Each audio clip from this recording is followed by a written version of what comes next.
check.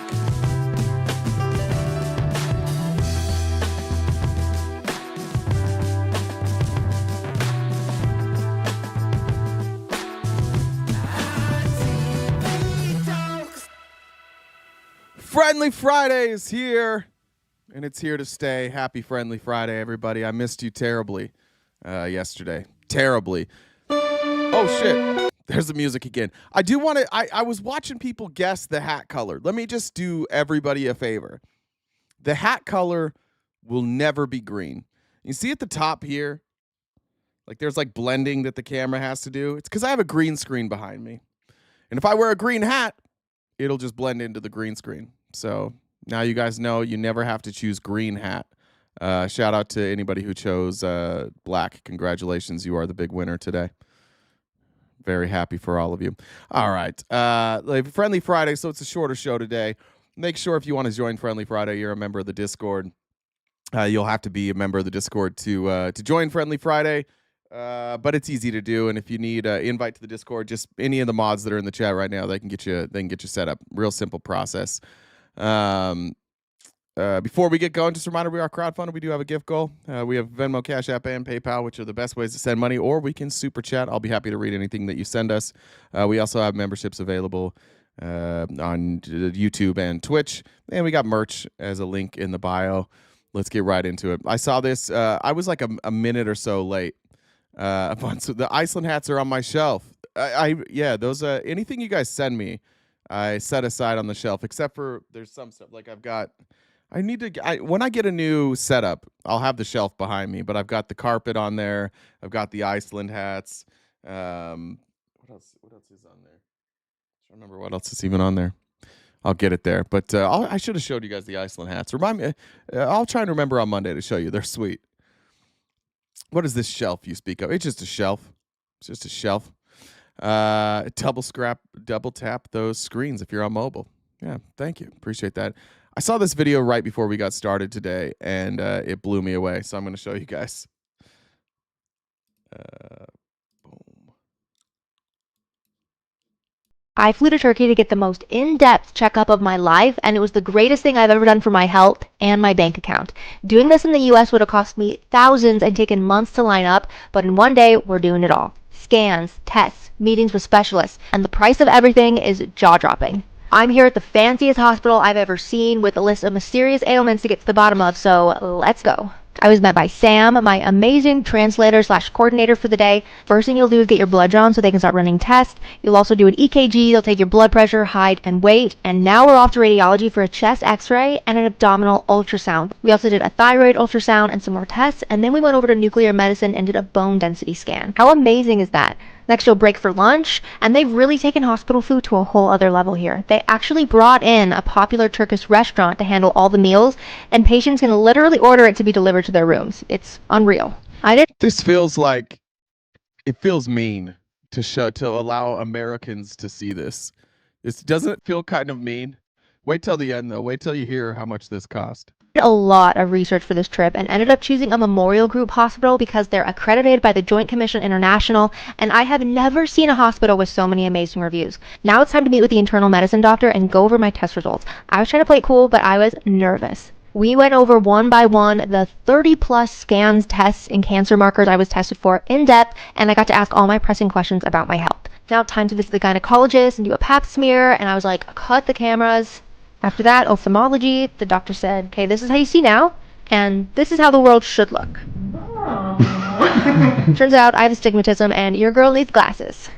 Then you'll normally go to a dental examination, but I actually just did one, so we skipped it. Now cardiology, so I did a stress test and a chest ultrasound, which may have been my favorite part of the entire day. I got to see my heart beating in my chest. It was incredible. This is why I love health tourism, because I would never be able to afford this level of care in the United States. And this entire full day package only cost $810. Personally, I'd rather spend $700 on a flight to Turkey, get dozens of tests there, and take a whole vacation than spend the thousands that this would have cost in the United States. Cool. I have a similar story. A couple nights ago broke a tooth. So I have a molar back here When I was younger, I had a cavity, and Thanks for the sub. it's been like deteriorating, the cavity, the filling part. And then I was eating popcorn, and it broke my tooth. So I've got to go get a crown or a replacement tooth, and that's like anywhere between like $1,000 and $3,000 for a tooth. But I happen to live next to the border, or not next to the border, but close to the border. I am considering flying to Mexico for a 3-day weekend, getting my tooth fixed. I've already contacted the dentist down there, and it will cost me roughly half what it would cost me to just get my tooth fixed a block away. Roughly half. That's crazy. Like, we suck so bad. So bad. So I may miss a day of work here going to Mexico soon. It's not a good situation happening in the back of my mouth. Don't clip that. That's gonna get clipped. That sucks.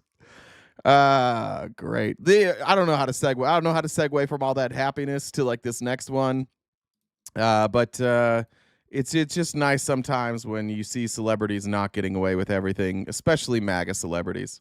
We've learned in the last few minutes that Russell Brand has been charged with rape, indecent assault, oral rape, and sexual assault. This is by officers in the United Kingdom. Details just emerging following investigations that have gone on now for several years, following those allegations that were made public, of course, in part through that Channel 4 documentary. Russell Brand has previously denied allegations made against him. Well, you love to see it. He absolutely deserves it.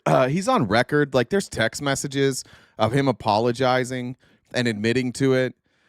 And this, like, he comes to America and decides he's gonna like side with Trump and then pretend he's a Christian. Maybe he's a Christian. I don't know.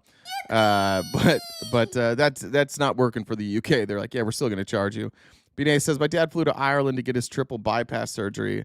I think it cost €12,000 total. He also went to Mexico for his dental work, medical tourism.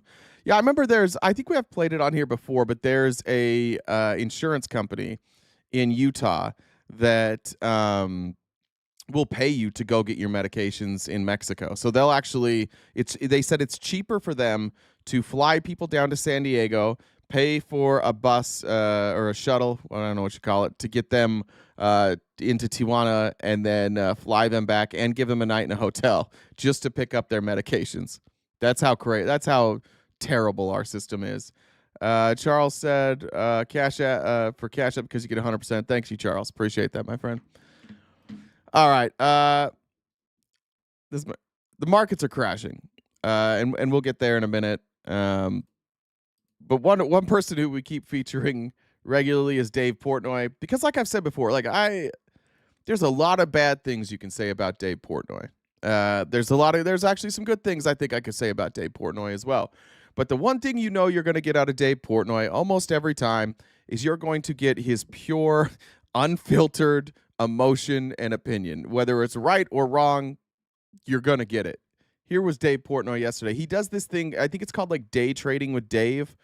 Once he got like really rich, he started day trading and crypto trading. And there's some pretty funny videos of him like shitting on terrible coins where he lost a lot of money. Here was him yesterday.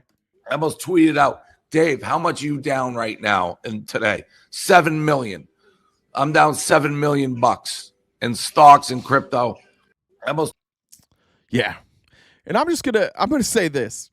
A lot of people are gonna not a lot of people. I've floated this idea before, and so I expect that some people are gonna say ooh to this. But I have a proposition for Dave Portnoy. Hire me and do politics the right way. Do it the same way that you do your sports talk. The problem that Dave Portnoy has, and that a lot of these folks have, that supported Trump, and now we're going, uh-oh, that was a bad decision. The problem is they surround themselves with a bunch of people who think like them. And those people also don't know dick. Don't know dick? Is that the right way to say?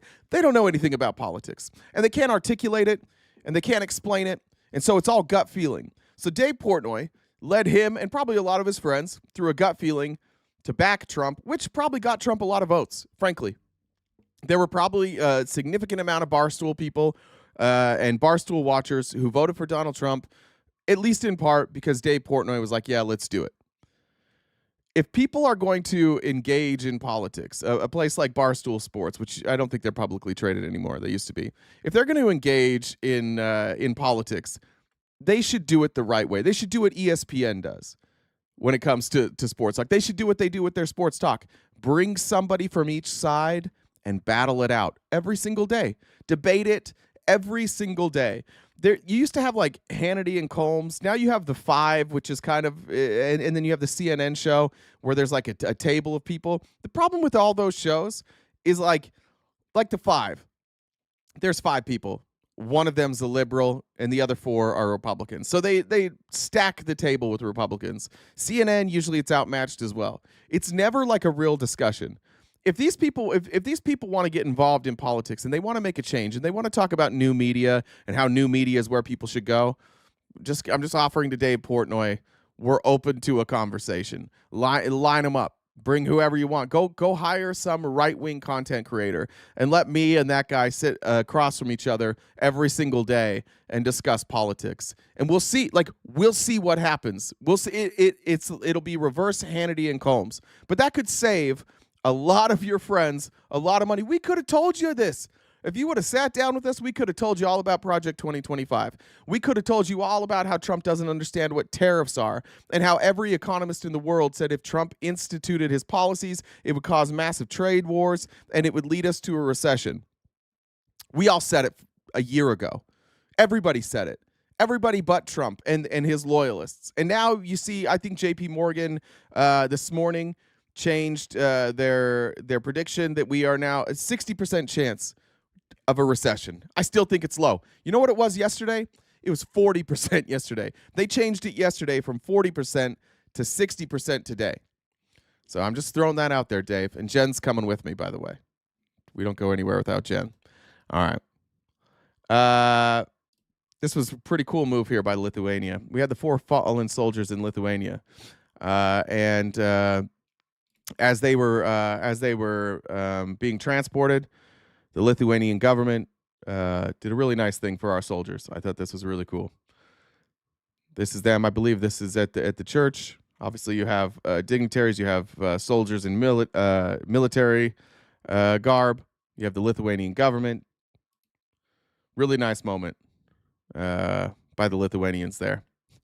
In contrast to that, our president, who, by the way, if we remember, Joe Biden, I don't even remember what it was. It was like some ceremony Joe Biden didn't go to. And remember when Republicans are like, check out Donald Trump. He went to the cemetery and paid homage to our troops. Joe Biden doesn't care. Here's Trump landing in Miami.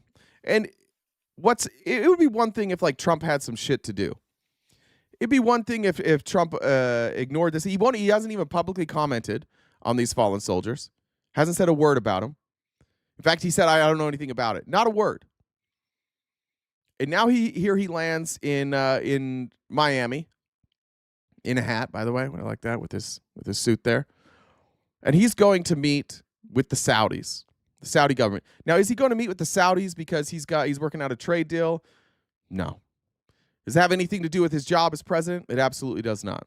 Has to do with the fact that his golf course is hosting a tournament, live golf tournament that is funded by the Saudis, and they're doing an event, and Donald Trump is going to the event with the Saudis, and he's going to go try and raise money. He's going to sit around with celebrities and golfers, and he's going to attend a golf event. Back-to-back days, stock market's crashing. The Lithuanian government's taking time out of their day to honor our fallen soldiers, and Donald Trump, the president of the United States, is down at his golf course schmoozing with Saudi royalty, same people who funded 9/11, for a dog shit golf product that bleeds money, that is an attempt by the Saudis to whitewash their history and make Americans forget that they funded 9/11 by paying our athletes millions and millions of dollars. This is a man who does not give a single solitary fuck about any of you at all. The nation is crumbling right now. Things are not going well. And he's out here doing business deals. The country will be fine. We'll get it figured out. Skipped the dignified. Yeah, that's right. That's what I'm talking about. Sorry, Humby. I forgot what it was called. Thank you, Humby. The dignified transfer of soldiers. He just skipped it. Now I don't have time for that. I got to go worry about this golf course. I got to go worry about this golf tournament that about 18 people are going to watch on TV. It's very important that I go down and meet with the Saudis and worry about this golf tournament while the economy is on the edge of a recession. I don't think this lasts long for him. I don't know. I don't know what the MAGA folks are saying. I jumped on TikTok for a minute yesterday, and I saw Pickles was like on his thing said something like, "Why is MAGA not debating today?" And it was quiet yesterday. It went really, really quiet. I didn't see a whole lot of people stepping up to defend the actions of the dumbest president in history, by far the dumbest. Talked to my Republican friends this morning. They're kind of saying the same thing. In fact, one of my friends, he said that one of the guys that worked in politics with us, he's a libertarian. He actually interviewed for a Doge position, and he got pretty far into the interviewing process. And where his interview ended was when they asked him his thoughts on tariffs, which is a crazy thing to ask a Doge employee. Like, what? You're not policy. And he said, as a libertarian, like I'm against tariffs. Like I'm more for free trade. I would rather have more free trade and less tariffs. And then that was the last question in his interview, and he was not contacted since then. So that's pretty cool. He's doing great though. This Donald Trump guy's doing great. Here he was flying on Air Force One, and he's asked to comment on Signalgate, which again, like he pretended he doesn't know anything about. The IG has decided they're going to investigate it. I mean, the way this guy's acting, like he's acting as if all the Republicans are just going to let him be a dictator. I hope it's misguided. I hope that we are not underestimating the Republicans' willingness to just like do fascism. But here he is yesterday on Air Force One, asked about the IG opening an investigation into Pete Hegseth. When can that happen? On Pete Hegseth and this IG investigation, do you want to weigh in on that? Thanks, Marianne. What is it? There's an IG investigation into the Secretary of Defense's use of the Signal app. Oh, is that you bringing that up again? Don't bring that up again. Your editors probably. That's such a wasted story. So what else? Chinese farmland. I'm not answering questions, guys. I don't answer questions anyway. Don't bring that up. That's a pretty big fucking story. That's a pretty big story here. I don't know why we would ignore that story. But that's where we're at now. Like he won't even answer questions. Let me Victor said Tucson guy here. I know a few good places in Nogales. Victor, DM me. I was planning on maybe going somewhere else, but Nogales is like a 2.5 hour drive for me. So I've been in Nogales before. I wouldn't mind going to Nogales. Let me pull up this real quick. There we go. All right. And thanks, Ray, for the super chat. I actually love Nogales. It's been a little while since I've been down there. He says don't breathe. All right. Then while on that same flight, I mean, this is just the cheesiest. Like, this is embarrassing as an American. Honestly, like Trump's embarrassing, but like for different reasons. This is fucking embarrassing. $5 million. For $5 million, this could be yours. That was the first of the cards. And then, you know what that card is? Gold card. It's the gold card. The Trump card, gold card. Who's the first buyer? Me. You can't buy it, bitch. You're already a citizen. You can't buy this. It's not for you. It's for people who are buying citizenship. I'm pretty sure that's actually the Trump card that he put out in his first administration, the one that you could buy on like DonaldTrump.com. And it was nothing. It was literally just like a way to donate money. And it's like, we have a limited run. I'm pretty sure that's what that is. Because I don't think that that you can buy like the gold card. I don't think you're going to have his face on it. I like what he says here at the end. This is how you know for sure that this isn't going to happen. I'm the second? First. I don't know, but I'm the first buyer. It'll be out in about less than 2 weeks. That shit's never coming out. If Donald Trump ever tells you it's going to be out in a few weeks or it's going to be out soon, that shit is never coming out. It's going to come out with his tax returns right at the same time. It's going to come out with that healthcare plan, those concepts of a plan that'll be out next week. It's all coming out. It's all coming out next week. There's no chance it's coming out. That was just that's why it's so embarrassing. He holds up an old card. Like, let's see. I bet I can find it. I bet I can find Trump gold card. Let's see. I probably should have done this before. What's the picture look like? All right. Here's the. Yeah, like.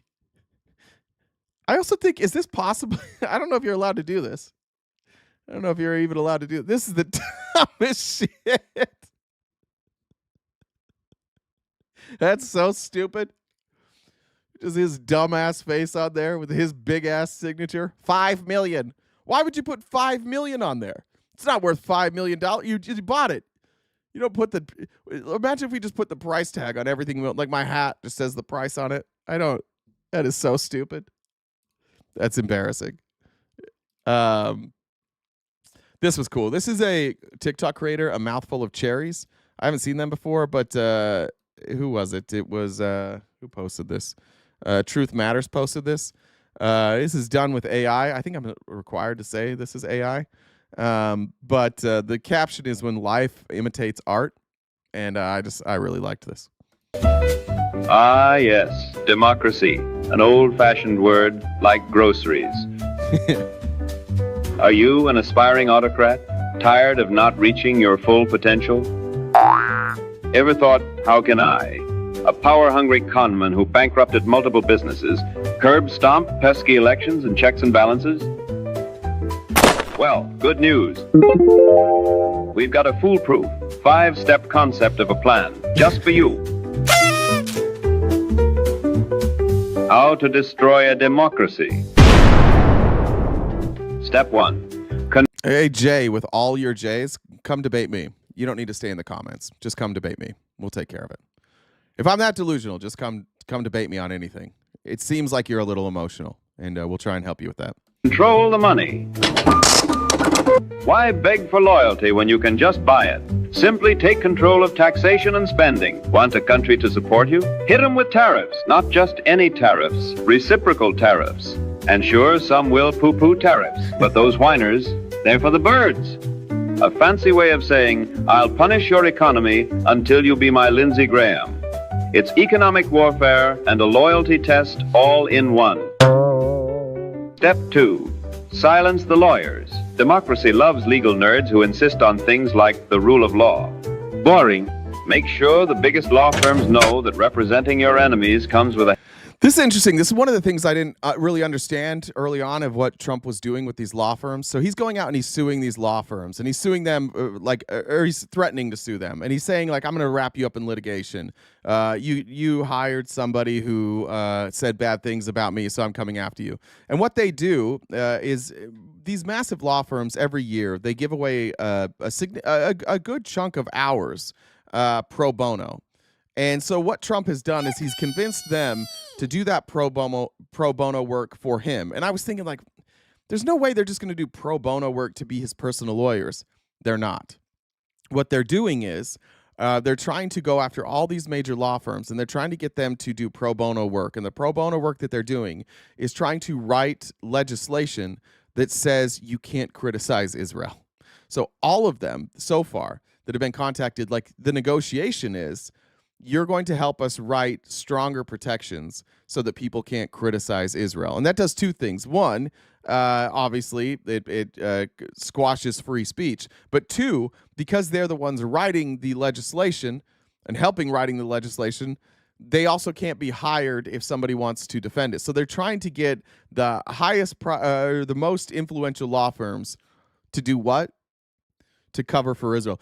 Israel's feelings have been really hurt lately. They really don't like it when everybody mentions they're doing a genocide.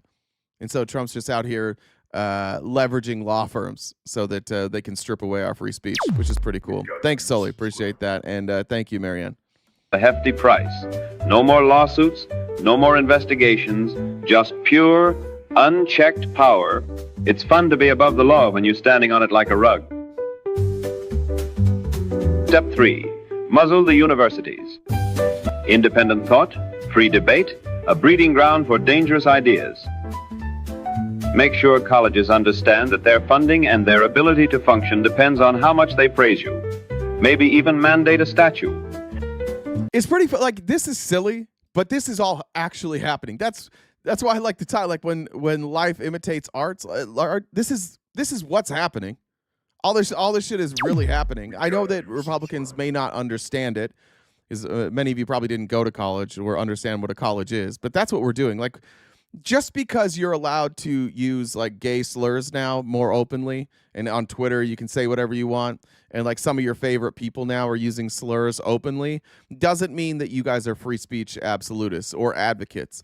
There's never been a president who has more directly gone after speech than this one. Speech that they don't like is absolutely being silenced, or they're attempting to silence it.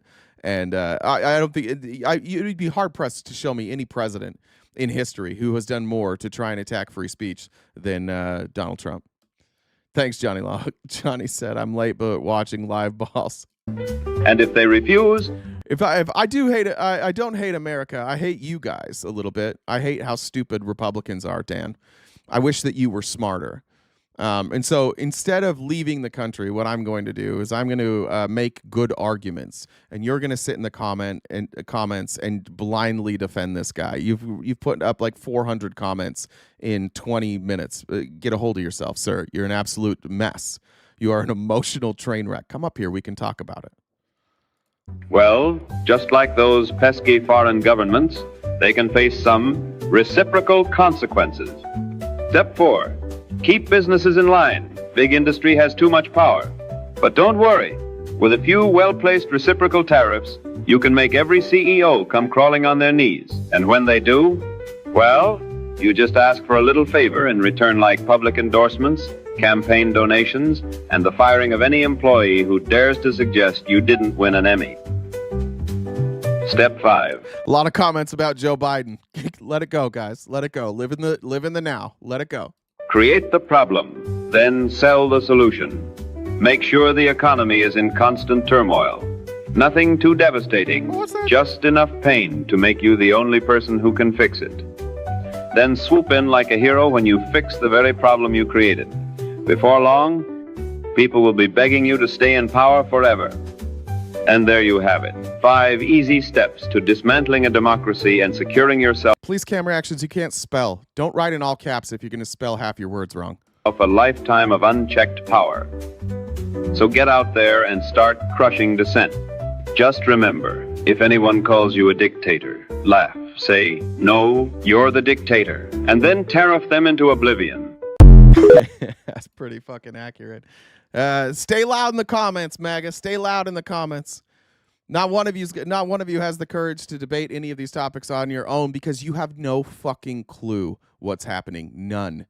The reason that you guys are so incensed today, and the reason that no matter where you go today, you're going to see MAGA people losing their fucking minds. The reason they're losing their minds today, and they were a little more calm like 2 weeks ago, and 2 months ago, and 4 months ago, and 6 months ago, and a year ago, is because we said this. We've been saying everybody knew this was coming. Everybody. But because it hadn't happened yet, you were able to sit back and be like, yeah, right, that's not going to happen. And now it's happening. And the reason that you guys are so outraged and you have so many emotions today is you're not really sure what argument you're supposed to make yet. They haven't given you your argument yet. It's coming. In the next couple of days, they're going to roll it out. And here's what you guys are all going to say. You're all going to say the same thing. You're all going to talk about an operation. Mark my words. Republicans in the comments, Republicans debating, they're going to talk about how this is just like an operation.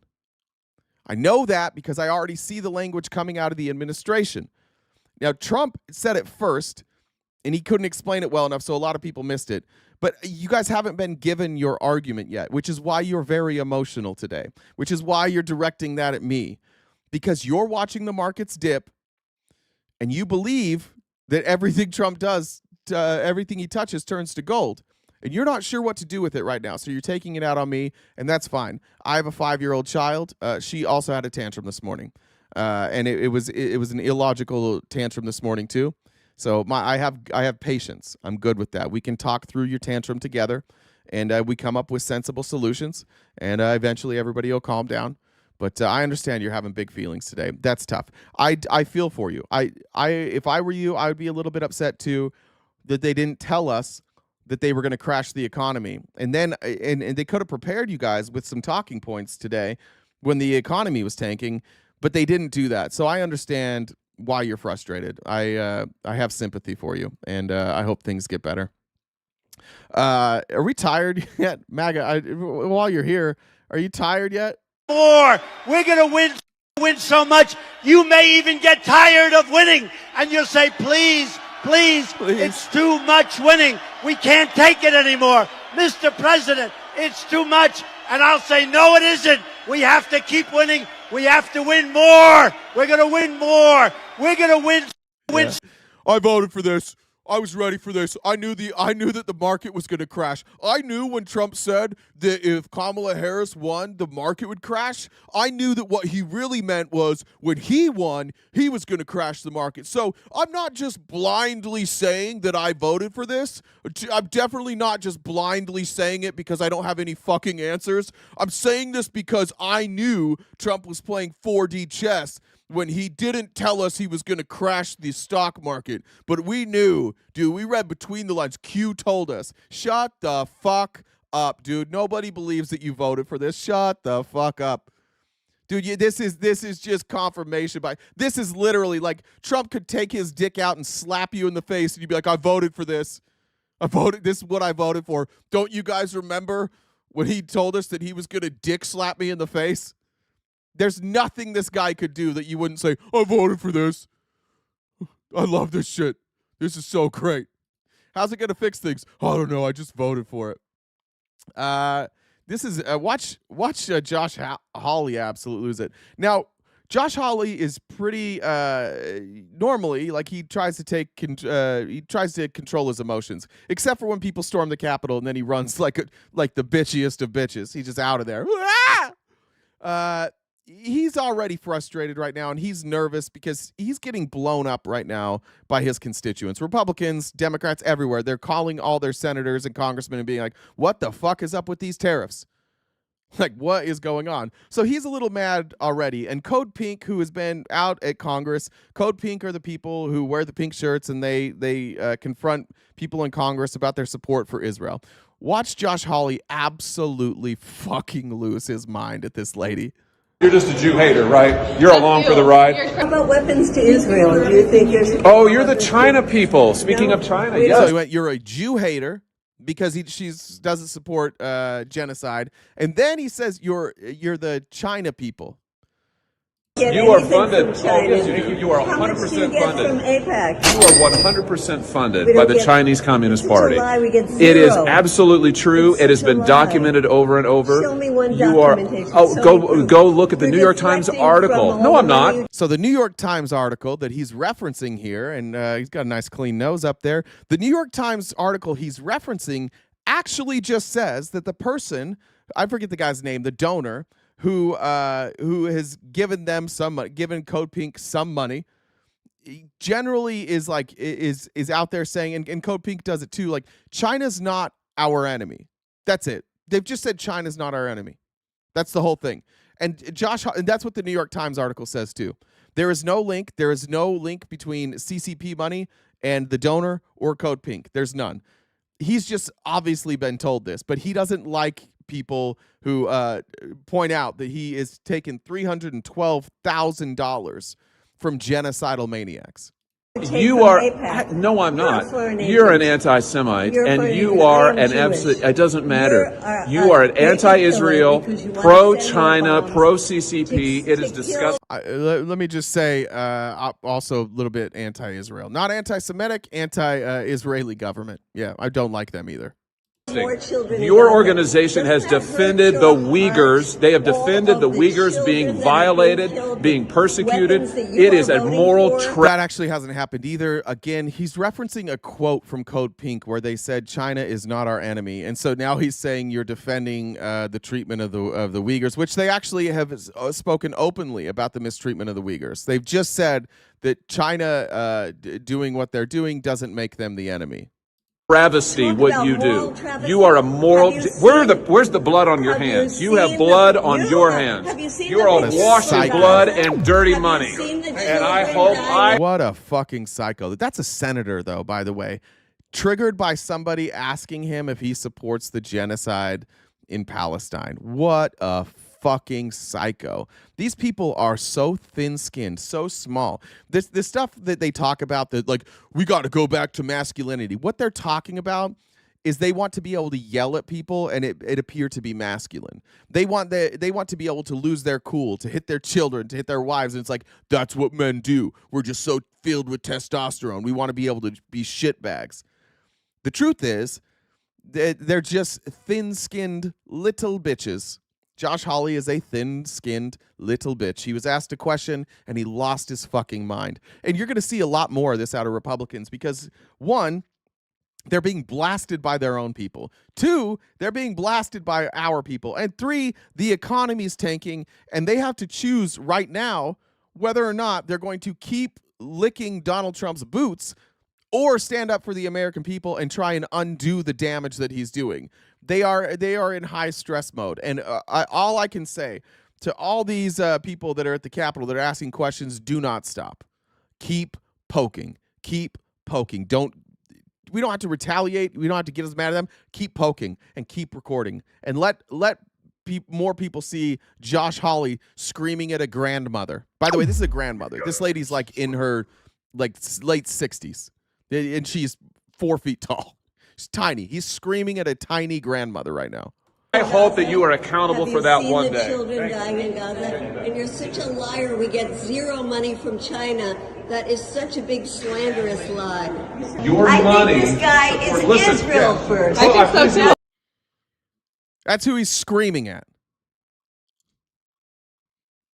What a big man that Josh Hawley is. Post this. I hope you'll post this. He deflects. You what are he just voted a Chinese for agent. was You are a war 35 criminal. The blood of Uyghurs on your hands. You're a baby killer. And I How many oh no, bombs? you're a baby killer. You're a The baby Uyghur killer. babies, their blood is How on your many hands. bombs did you The just blood of vote the to- Chinese is You on just your voted to hands.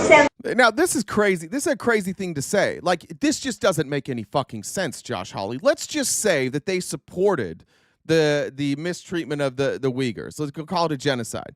Whatever word he used. I don't remember what he said. Let's just say that they support that.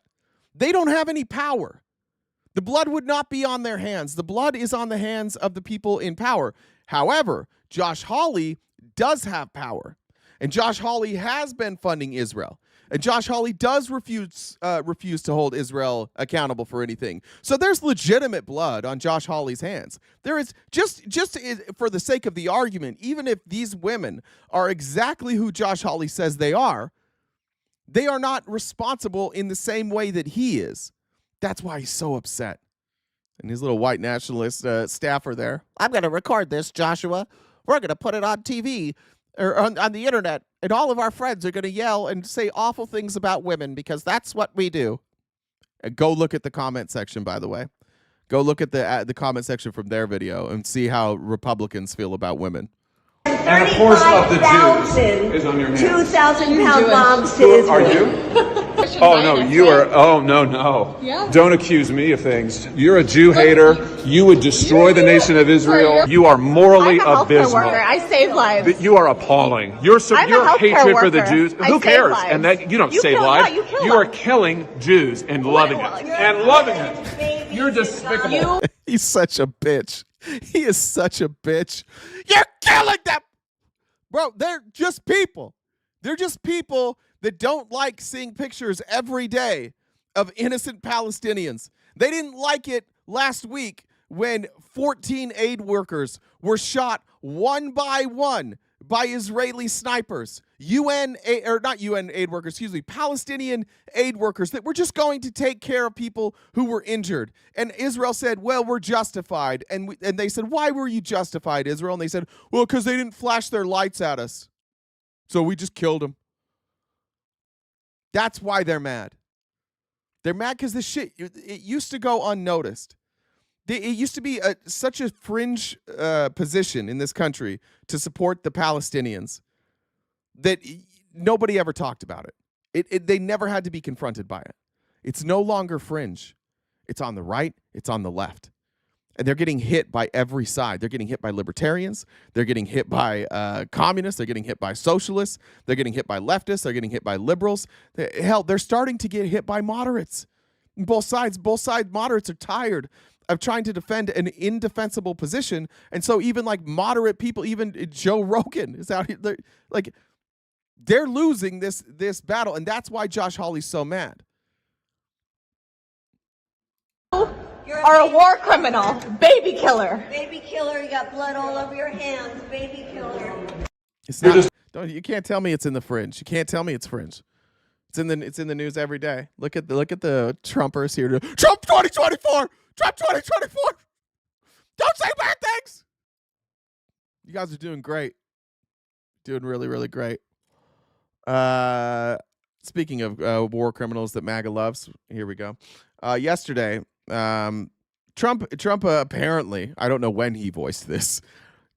Allegedly, Trump has voiced frustration with Vladimir Putin. So he brought a representative from Russia into the United States to meet with who? Steve Witkoff. Steve Witkoff, the Vladimir Putin bootlicker of all bootlickers. And it goes about as awful as you would expect.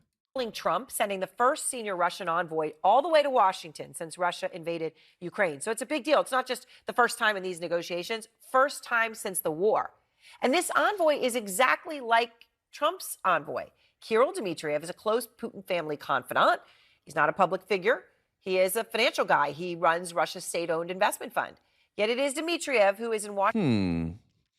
Why would Russia send Putin's financial advisor rather than like a dignitary? Dignitary? Am I saying that right? Dignitary?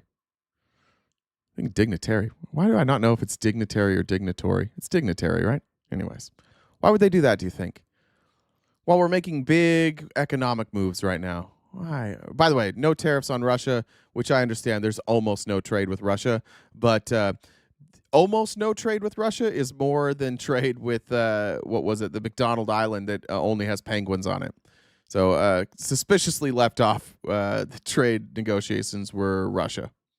Washington now to meet Steve Witkoff, who is also not a public figure, happens to be a close Trump ally, financial guy, real estate. Guys, I found the dumbest one. God gives you your potential. God did not give you enough potential. God gives. Let's see how long mainstream media lasts without USAID. You're a fucking idiot. Mainstream media is not funded by USAID. Talk to God. He did not give you. I mean, maybe he gave you this potential. He didn't have a lot of trust in you though, because your potential is quite limited. A guy whose son helps the Trump family with its crypto business. At this hour, the world is still waiting for a readout from the meeting between these two men who have very similar backgrounds. All of this pointed out by our next guest, Vladimir Kara-Murza, Russian opposition politician and one of Putin's fiercest critics, recently released in a major prisoner swap after being sentenced to 25 years in prison for criticizing Russia's war in Ukraine and suffering in solitary confinement there. Vladimir, it is good to see you tonight. You say that the choice to send Dmitriev to the U.S. Is clearly Putin trying to mirror Trump, right? That Kirill Dmitriev is not a diplomat per se, although he's been involved in Putin's outreach to the Trump family over the past years. What is Putin doing here? Well, good evening, Erin. It's always McDonald's wonderful to be on your program. Well, I think fundamentally Donald Trump and Vladimir Putin have a very similar side. I don't think we currently get oil from Russia. I'm fairly certain that's. I mean, there's been so much. Unless Trump has changed something, I'm fairly certain that currently we do not get oil or natural gas from Russia. I could be wrong about that. They have a very similar. Like the amount of trade that we have with Russia right now is fairly insignificant. I didn't look. I don't remember. It was like a fraction of a percent, but I didn't look into exactly what's still being traded. I don't think it's oil though. Worldview, and there's been a lot of conversations in these past 2 months of how Donald J. Trump is trying to parrot and mirror what Putin is doing in terms of fertilizer. Essentially behaving himself as a strongman as opposed to as a leader of a constitutional democracy. Well, in this case, we see something that's the opposite, and it's Putin mirroring or parroting what Trump has done, and it's fascinating to see how similar these two envoys are. As you just pointed out in your introduction, neither of them is a public figure, neither of them is a diplomat. Steve Witkoff was somebody who was a real estate investor who's done business with the Trump family for many years, for many decades. Kirill Dmitriev is somebody who's very close to Putin. Can somebody explain to police cam reactions that we've been inviting this moron to debate forever? Dummy, come up and debate. Any Republican can debate at any time. Don't call I don't know if you just can't listen. Come up. Add Jen on Discord. Come on up. Putin's family in a literal sense. His wife is the best university friend of Vladimir Putin's daughter. For many years, he has headed this Russian Sovereign Wealth Fund, which is a shadowy government agency that is very unpublic, even by the not very public standards of Putin's dictatorship in general. Billions and billions of dollars go through that entity. Just literally a couple of days ago, there was a major investigation published by the Anti-Corruption Foundation, which is, of course, the organization set up by the murdered opposition leader Alexei Navalny. And that investigation showed the extent of the corruption that this guy, Kirill Dmitriev, is involved in. And he and his wife have been shown to own more than $80 million worth of luxury real estate, including in France, Switzerland, United Arab Emirates, and so on. And so I think it's very telling, actually, quite frankly, and very illustrative to see how these talks are taking place. There is a war going on in the middle of Europe. People are dying every single day. Hundreds of thousands of people have been killed as a result of this aggression. And tens of thousands of people are being kept captive as a result of this aggression. But judging by the personalities of these two interlocutors, they're not going to talk about people. They're not going to talk about peace. I want to fast forward a little bit through this, so because he's just going off on this guy. But now watch Steve Witkoff. Steve Witkoff just immediately after the interview, after they sit down, listen to Steve Witkoff go just full state-run, Russia state-run propagandist. It was enormously gracious for him to accept me. I don't regard Putin as a bad guy. That is a complicated situation, that war. He's not a bad guy. He's a good guy. He had to invade Ukraine. He just had to invade Ukraine. 3.5 billion is a drop in the bucket compared to the trade deficit we have with the UK. Trade deficits don't matter, Chris. Trade deficits do not matter. A trade deficit is not a bad thing. I feel like if any of you morons could figure out how to work Discord, which is an app you can download on your phone, I could just explain this to you, and then you wouldn't have to sound dumb every single day. A trade deficit doesn't fucking matter. You just think it does because Trump says it matters. It doesn't. Trade deficits can be good. Most of our trade deficits benefit us. Trade deficits do not matter. They are irrelevant. They shouldn't even be included in the discussion. It's absolutely insane to think that a trade deficit can't benefit you. The example we'll give you, I have a massive trade deficit with my grocery store. Not once have they returned anything to me. I go into the grocery store. I give them money. They give me food. Massive deficit. I don't trade in. They don't get it. They don't buy anything from me. 100% deficit. It's great for me because I don't have a farm. I don't raise my own meat. I don't grow my own vegetables. I don't even know how to make Cheez-Its, quite frankly. I have no idea how to make Cheez-Its. Trade deficits are fine. The only look, the truth about this is that there is a plan, and we're going to cover more of it on Monday. But the reason they have to lie to you so much, and the reason they are lying, is because they don't want to tell you what they're really doing. So they just tell you what this is. They just tell you oh, it's about trade deficits. People will, when I say trade deficit and I say a big number, they'll be like, that's bad. Trade deficits are bad. Trade deficits are fine. Talk to an economist. Trade deficits don't hurt anybody. Last headline before we jump into the tariff stuff. JD Vance. Oh yeah, that's right. Sorry. Go ahead. Oh yeah. You want to check Cash App and PayPal?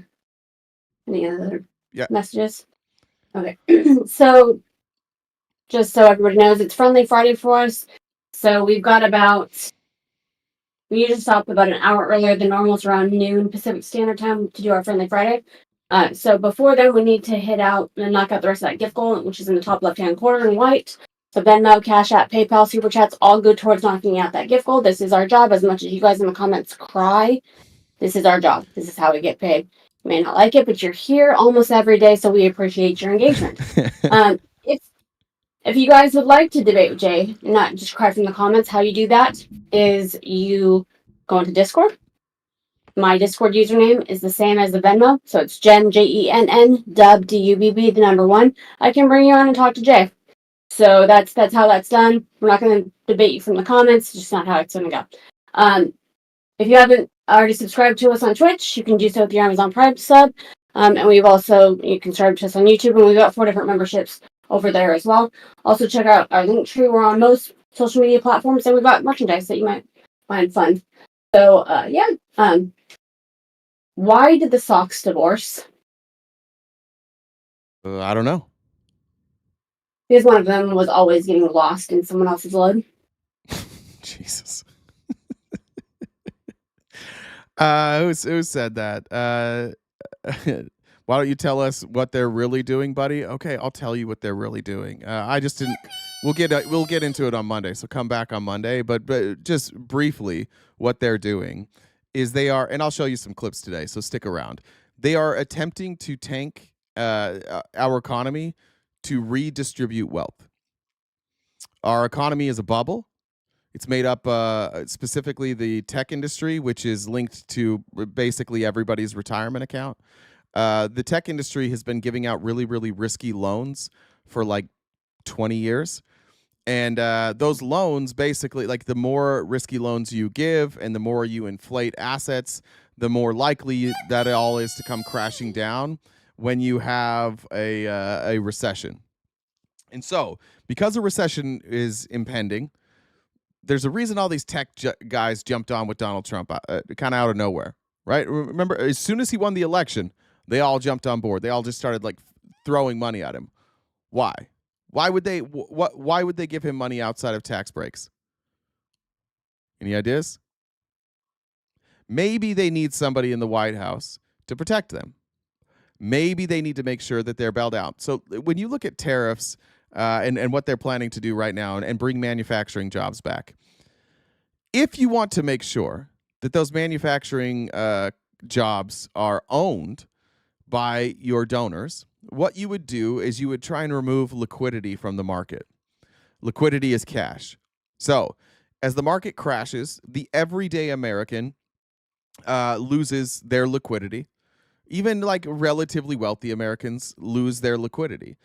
And when these investments come in from overseas, these massive, all these investments that Republicans are bragging about, bringing in manufacturing jobs, those won't be owned by Americans.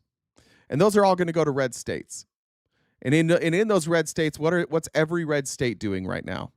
Trying to figure out how to replace the people they want to deport. And so what are they doing? They're rewriting child labor laws to make sure that these jobs can be filled, these manufacturing jobs can be filled. So you redistribute the wealth, you consolidate the wealth into the hands of the people that you like, and you get rid of the wealth from the people that you don't like.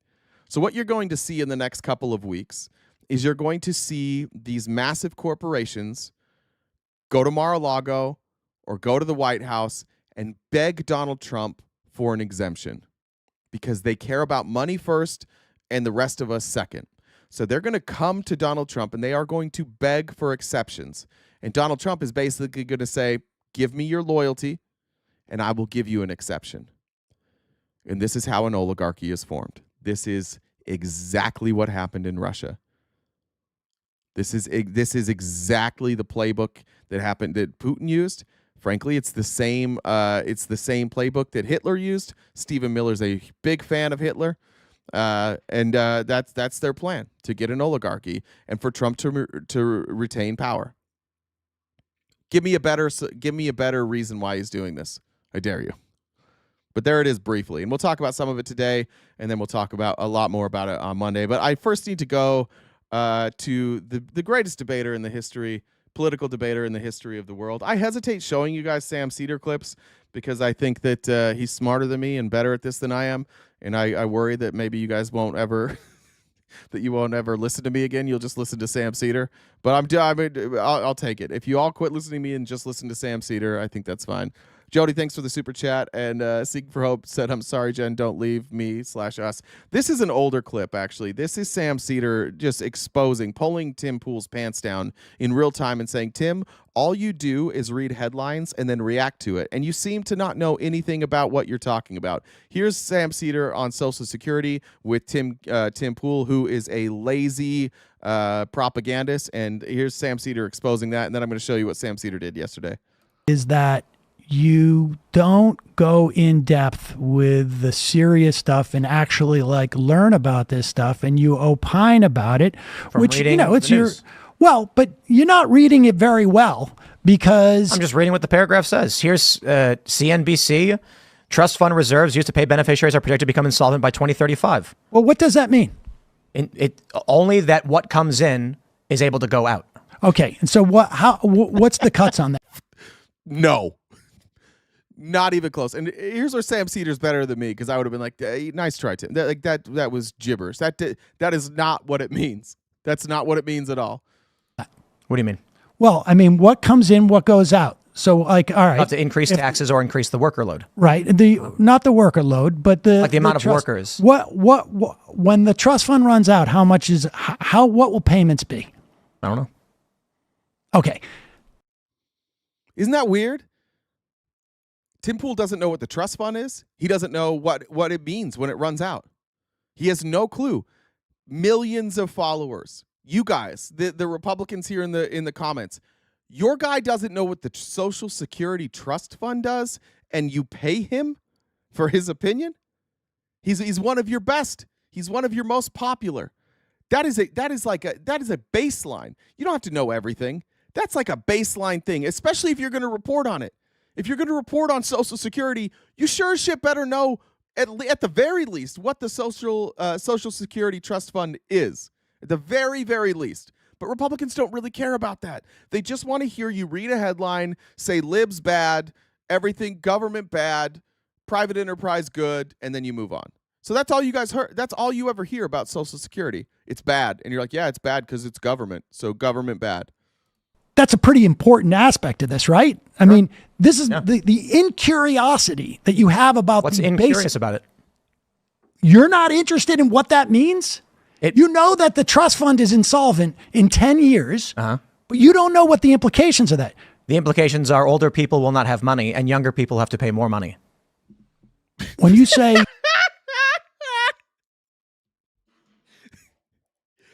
he's so dumb. Like, I don't know. I wish sometimes I think like I should have just done the right wing thing. I should have just stuck with it.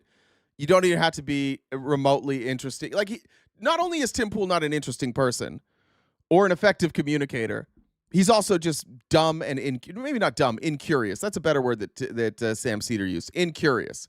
He's not really worried about what anything means. He's just there to find a way to say government bad. Let's get rid of government, which is like, that's lazy. It's the typical conservative response to everything. Complain about something, but don't understand it. If you never attain a level of understanding that helps you understand why certain things happen, then you never have to switch positions. And I think that's most conservatives' biggest fear, is switching positions or being proven wrong. Older people will not have money. How much less? Well, it depends on what the government decides they're going to allocate. No. It's already set in stone. There's no allocation. It's 85% of benefits will be paid out. There'll be a loss of 15% benefits. But it's not necessarily younger people are going to have to pay money. New workers will have to. No. They're always going to have to pay, hopefully, with Social Security, unless the Republicans have their ability to cut it. But you're right. It actually says 83%. So there you go. Oh, yeah. Oh, you were. Look at the Republicans were literally like, yeah, they were arguing for Tim Pool. Did you see? Like 2 minutes ago, they're like, "This is out of," and then there's Tim Pool, like, "Oh yeah, you're right." See how you guys see how easy it is for them to like get you riled up. You're mad at me because I'm going after Tim Pool. I'm saying conservative commentators don't know what the fuck they're talking about. You guys attack me. You defend Tim Pool.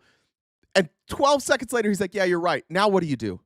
Now what do you do? Do you reflect on your past behavior from 30 seconds ago when you were like, Sam Seder sucks, RTP, you don't know what you're talking about. Oh, it's an edited clip. Tim Pool just a bit, oh, you're right. You're right, it's 83%. Yeah, I guess you're right. You can go find this. Tim has buried this. It is very, very difficult to find this full interview. It's on. Tim has two channels. He has the Tim Pool channel and he has Timcast IRL. This happened on Timcast IRL, but then it got removed. I don't know if they've put it back up, so you can try and find this. I've seen it a bunch of times. You can also watch Sam do a breakdown of their debate. So it's hard to find the full clip of this or the full interview because it went so poorly for Tim. Like, this is only one example of how poorly this went for Tim, that he basically buried it. His own audience, at the end of this, his audience was mad at him. And he told Sam Seder, like, they're all mad at me. They feel like I didn't put up a good enough fight against you. Wrong, Sam. I was off by 2%. You're right. But these numbers, we should say, this is also, we should be clear. Well, I there accept, are three things I in the accept. actuarial state. But let me just say this about Social But I accept your argument. You are correct, and I apologize. I just read the story. I read the news, and I made an assessment about it, as I tend to do. Yeah, I think you need to, like, on some of these bigger issues, you've clearly gone very... All right, there we go. So Tim Pool admits it. You guys were wrong. See, now what? Now what do we do? Tim Pool's like, yeah, you're right. You all argued for the last 5 minutes that Tim Pool was right. Now Tim Pool's arguing that the opposite side. So I guess you guys are arguing with Tim Pool now at this point too. I showed you that clip because it comes to this. So Patrick Bet David invited Sam Seder on for the second time. And kudos to Patrick Bet David for bringing on Sam Seder. And Sam Seder went and debated Patrick Bet David and his four buddies. Or I guess not debate. They just had a show. And Sam Seder says, on the plane, I watched a clip. And so I'm showing you this first because Sam is going to reference a clip that he watched on the plane when he was flying to the show. He's talking about this clip. So here's the clip he's in question. If we're going to be real about the situation, it all comes back to... Tim is not actually pretty good. Tim is actually pretty dishonest. Tim is actually took money from Russia to do propaganda. Tim is actually a complete and total phony and fraud, and he can't defend any of his positions. Tim Pool is not good. Tim Pool is horrific. Tim Pool's one of the worst journalists around. If you spend time listening to Tim Pool, you are going to be misinformed. The Democrats and cheating, okay? Because they get why give them all social security numbers and then have them register to vote? Because they want to change the makeup, they want to change the voting block because these people are obsessed with power. But in that, having a wide open border and having everybody come in and give them all that, Adam, bad things happen, meaning hundreds of thousands of Americans died because of fentanyl, because mind you, the border's wide open because they want these people to come in illegally. Hundreds of thousands of people did not die because of fentanyl. This is a common mistake by Republicans because it's a talking point that they hear all the time. But he's talking about total number of deaths from drug overdose. So that it's not fentanyl. And most of them come from prescription drugs. Or there is certainly a fentanyl problem, but they constantly misquote this number and say it's fentanyl. In fact, I think in the next clip he corrects it. Legally and get the social security numbers, but we lose over 100,000 a year from fentanyl and all the drugs. Okay, we have hundreds of thousands of missing children that come through the border. Okay, because mind you, they want to stay in power. Okay, how many girls did we see just in the past year that were either raped or murdered by illegals? But the Democrats are like, no, they're good. I don't know what the total number is, but if you're talking about rape, and we're talking about like groups of people, like compare immigrants with white Christian pastors, and you tell me who did more rape. If we're going to talk like that, like let's get rid of the Christian pastors then. Let's just get rid of Christianity in general. Churches have got to go. They never apply these standards anywhere else. Never, ever, ever. They will not apply this to, if you want to talk about like people that are in public office. Compare the people in public office that have been convicted or accused of sexual assault. It's overwhelmingly Republican. It's not no Democrats. There's way too many Democrats, but it leans right. Good people. So that goes back to last week's podcast when I say that they are the enemy of the people. Those people, that party that's willing to leave the border open for votes and we lose American lives, they are the enemy of the people. And Elon Musk yesterday, Pat said someone is getting arrested today because he stole 400,000 social security numbers and he was selling them. There was an audio of it. So this all... Let's see if that happened. Man arrested for stealing 400,000 Social Security numbers.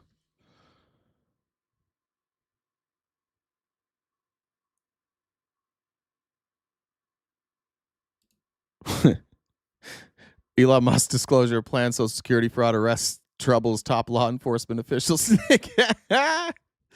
Elon appeared to boast of advanced knowledge of a planned arrest related to alleged Social Security fraud during an appearance on a live stream.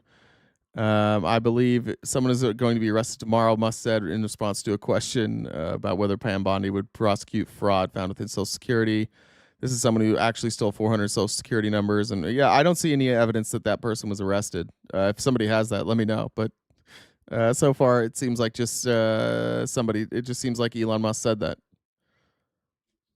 Yeah. Boils down to what? The Democrats cheat. They have to. So the one thing I want to point out is that despite the vein in his forehead and the anger from his overabundance of testosterone that he's injecting into his body, every argument that he's used so far has been incorrect or just something somebody said. So he is enraged and he's calling Democrats an enemy to the people. And every argument he has made is based on a quote that is not verified or incorrect information. That's it. That's what he's so upset about. And this is why when Sam Seder comes on the show, you'll see he loses his fucking mind. And this is why Republicans, like we debated on Tuesday, lose their fucking minds when you just keep asking questions. Because there aren't any answers to any of this. And everything that they've been told is a lie. And so they get really, really angry and really, really frustrated because they don't know what to do. They don't know what to do when somebody says, "What are you talking about?" They just get mad. Are you serious? And that's what you're going to see here. When Sam starts bringing facts or says something that he doesn't like, he's just going to scream, "Are you serious?" All right, let me get to Sam Seder's clip here. And by the way, that was the one, right? Yeah, that was 3. Okay, so here is first Sam Seder confronting Vinny, is his name, which is appropriate, about just buying Elon Musk's lies about Social Security. I watched the video of you guys on the plane down of when Elon Musk was in Wisconsin blowing up his whole brand, essentially. And he was on stage with a guy named Garcias. You guys remember this video? Of course. Yeah. Okay. Yes. It was like 2 days ago. Yes. The Social Security numbers spiking in the last 4 years. The Social Security numbers. 2.2 million yes. new non-citizen Social Security numbers. Yes. And the amount of misinformation from every single person, all of you, was astonishing to me. What was it? What was the misinformation? I mean, was said? well, I almost feel like we should go through the whole video. I agree. Police cam reactions. Guys, police cam reactions says, watch this whole video. He's only picking and choosing what he wants you to see. They clowned this dude. Please, everybody, watch this video. Please, the whole fucking thing. If I had time, I would watch the whole fucking thing. They did clown him, but only if you're too stupid to know that what they're clowning him on is incorrect. They're going to clown him right here. They're all going to laugh at him here in a minute for being right, and it upsets them. That's how. Now I understand, police cam, why you can't figure out how to work fucking Discord, because you're stupid. They're clowning him. This is why you can't come up here. Just coming from a socialist. No. Sam Seder's not a socialist, by the way, right? So he's like, you guys lied about everything. Yeah, well, you're a socialist. Whoa. Sam Seder's not a socialist, by the way. It's just like they don't have anything to say. So there's like, oh, this is coming from a socialist? Even if it was coming from a socialist, it has nothing to do. You guys were still wrong. Credibility as a socialist. Yes, a system that has never worked. But I want to hear it. That is anti-oligarchy. But I want to hear it. I want to hear it. We want to hear it. it. Go for it. First off. Yeah. Vinny is a fucking psycho.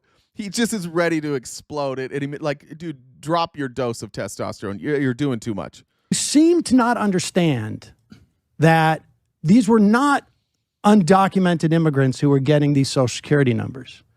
They are non-citizens.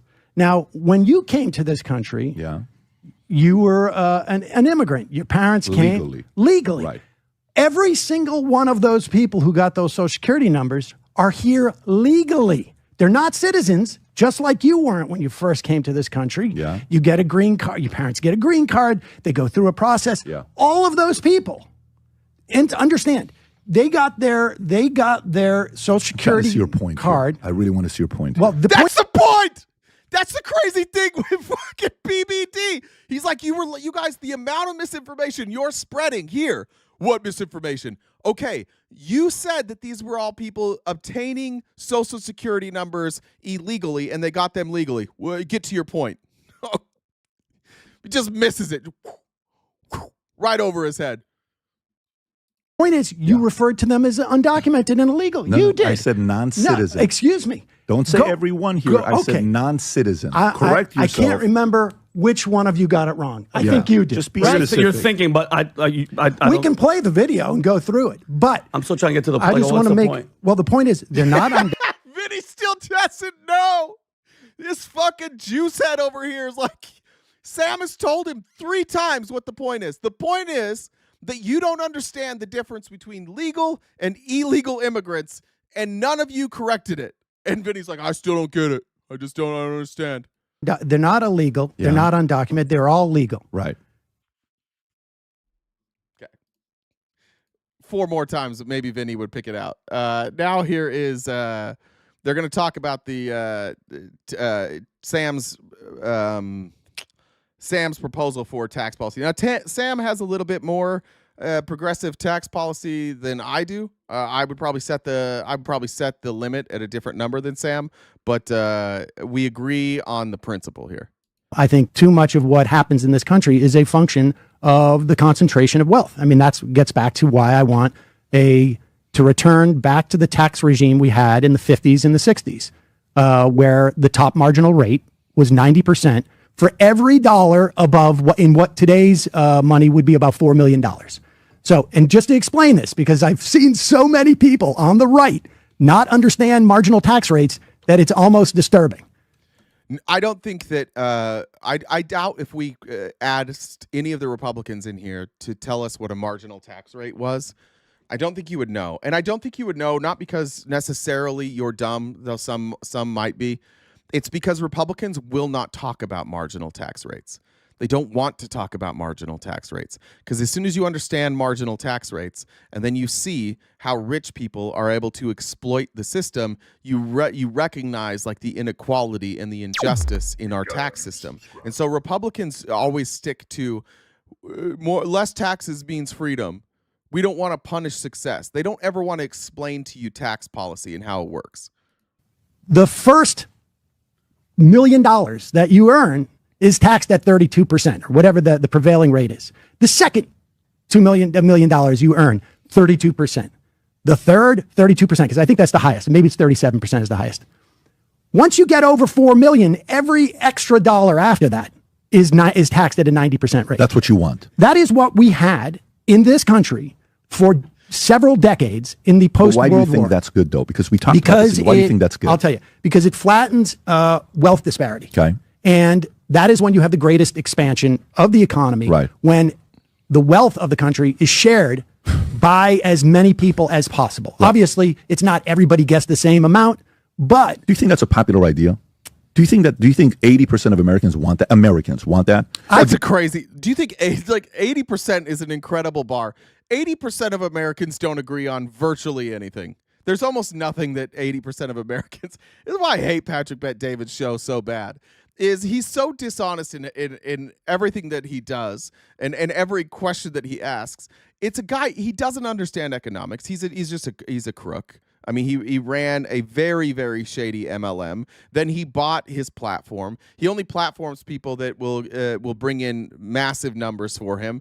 Nobody even knew who he was until he started paying people like Kobe Bryant and Tom Brady and all these celebrities to come and speak on stage with him, where he got to interview them. He literally used his wealth to create a platform and give this, and it gave the impression that like he was respected. But the truth is, those guys were getting massive speaking fees to come sit with Patrick Bet-David. He doesn't understand any of this. And that's why I love that Sam Seder goes on there, because it's not going to get through PBD's head or Vinny's head. Nothing's getting through Vinny's head. But there are people that watch this that might be inquisitive, and they might listen to what Sam Seder says about tax policy here. And Sam is going to say, like, yeah, I think I could convince people. I think this would be a popular idea if we were honest about it. Percent of Americans want that. Americans want that. I think if I was to show Americans, You've been showing for 20 years. No. Yeah, put up a graph of income disparity. Right. I don't even know. What's Patrick? We've been showing them for 20 years now. What? What are you talking about? Are you saying Sam Seder has just been like at his job for 20 years? I don't know what he's saying there. You put up a graph of income disparity. Americans are shocked when they realize how much money is held by the top 1% in this country. Really, the top 0.1% relative to the rest. I mean, like literally a handful of families have more money and more wealth in this country than 50% of the population. There's so many questions to that. For me, the question is the following. Here's where I'm trying to go with it. You show that to 80% of Americans, and there's no questions. There's going to be like, what the fuck? Yeah, what the fuck is actually? Here's what we would be talking about. This is income inequality. So for Jesus Christ, does everybody have to have 4 trillion ads? Good Lord. All right, there we go. So here's what Sam is talking about. These are the percent change here, percent change in real income since 1948. So we're starting in 48, moving forward, right? Look at income inequality. God damn, their ads. Look at it. Like it's not that bad. The red is the top 10%, and the blue is the 90%. So up until about 1968. The wealth held by the 90% was actually higher than the wealth held by the 10%. And that's where you saw massive economic growth during this time. Massive economic growth. And then you see here, gets close. The 90% takes over again. We have high taxes. Here's Ronald Reagan right here. About 81, 82, I think 82 or 83 is when his tax policy went in, the trickle-down economics. This is the trickle-down economics. See where this is circling right here? This is when trickle-down economics was introduced. And at the time trickle-down economics was introduced, basically the bottom 90% and the top 10% had the same amount of wealth. And the top 10% convinced Ronald Reagan and Republicans, hey, if you give us more of our money, we will give more of our money to these people. It will benefit everybody. And then that happened. This is trickle-down economics. It doesn't fucking work. It's indisputable. There is no argument that taxing rich people less, but that cutting taxes for rich people benefits Americans. It doesn't. It benefits the rich. All up until this point, we had sensible tax policy that incentivized the richest among us to share wealth, because ultimately, like, that should be the goal of a good economy, that the wealth is shared as equally as possible, right? But among more people. And that's just not where we're at anymore. And you can see directly, trickle-down economics is here, wealth inequality skyrockets. So yeah, if you showed 80% of Americans this chart, if 80% of Americans could look at this and hear that conversation, I do think that 80% of Americans would agree with Sam Seder that it appears that trickle-down economics and cutting taxes for rich people only exacerbates wealth inequality. That's why. And so when these people, as they continue to amass this wealth, then they start writing the laws and they make it easier and easier for themselves to accumulate wealth, which is why we are seeing the crash that we're seeing right now. Because they've created a system that is unsustainable. And now the system needs to crash in order to reset it. And you'll see in the chart here, see this massive dip right here, this crash? This was like the early 2000s. This was right after, I think, 2001. It was the year there was like a recession. I think it was 2001. And then what did we do? We cut taxes for rich folks again, deregulated every industry, wealth skyrocketed. And then what happened? 2008 financial crisis. Basically the same exact thing. They created artificial wealth. They put out risky loans, risky investments, and then it crashed. And then we've been coming up. And for a little while, this is through the Obama years. This isn't through Trump years. For a little while, because we didn't cut taxes and we cut a bunch of loopholes, and we added probably some cost there as far as health insurance, it kind of flattened out for a little bit, just a little bit. And then what happened? It skyrocketed during COVID again. And it's going to happen again. And this top 10%, they need this cycle. They need the crash so they can buy things. They can buy assets cheaply, and then it'll skyrocket again, and then crash and skyrocket and crash and skyrocket. And this is what you call late stage capitalism. This is exactly what I mean, you guys hate socialism, you hate Marxism, but this is what Marxism predicted.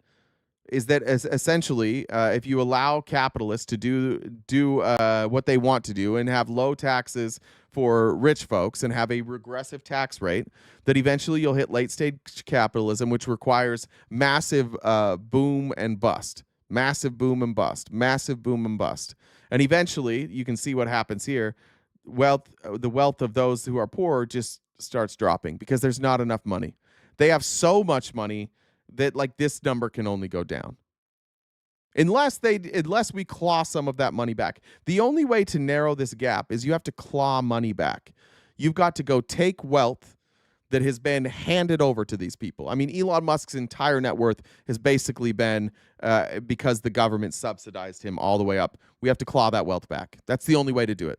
There's no other way that you fix this problem. So yeah, I agree with Sam Cedar. If Americans all were forced to have this discussion, they would all recognize we are being absolutely fucked by the 10%, which is who is in Donald Trump's cabinet, which is why we're seeing a crash right now, and which is why they don't seem worried about it. They're like, nah, it's fine. We've done it here. We've done it here. We're going to do it again. And every time we have a crash, it makes the people who can benefit from the crash gets smaller and smaller and smaller.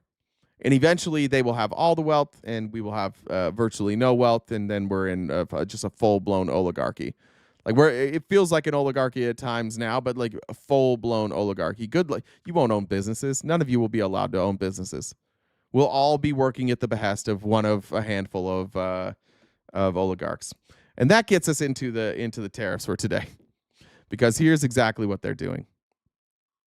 Elite donors don't prefer one party or over another. That's why big donors donate to both. That's true, but nobody has ever put the elite donors in the cabinet before. Now we have elite donors in the cabinet, so it's not the same argument, right? It's a different argument. Now they're in charge. Before, Republicans and Democrats wouldn't let them be in charge. They let them have influence, and they gave them too much influence, but they wouldn't let them just like come into the government and start gutting shit they didn't like. Not this president. He doesn't give a single fuck. He's like, yeah, do whatever you want, Elon. Go do your thing. This was alarming, a little bit funny. This is the CEO of Restoration Hardware. Is this it? Yeah. First of all, you're going to have Jim Cramer losing his mind here. Jim Cramer is not a good source for financial information, so I'm not using him as a source for good financial information or analysis. He's clearly bought and paid for by big corporations, so I don't give a shit what he says. But they wind up having the CEO of Restoration Hardware on, and he finds out in real time how bad his stock has tanked. Down, Bill. Do you have care? So Gary Friedman's on the call and apparently is notified in the middle of the call that his stock was down 25%. Yeah. Take a listen.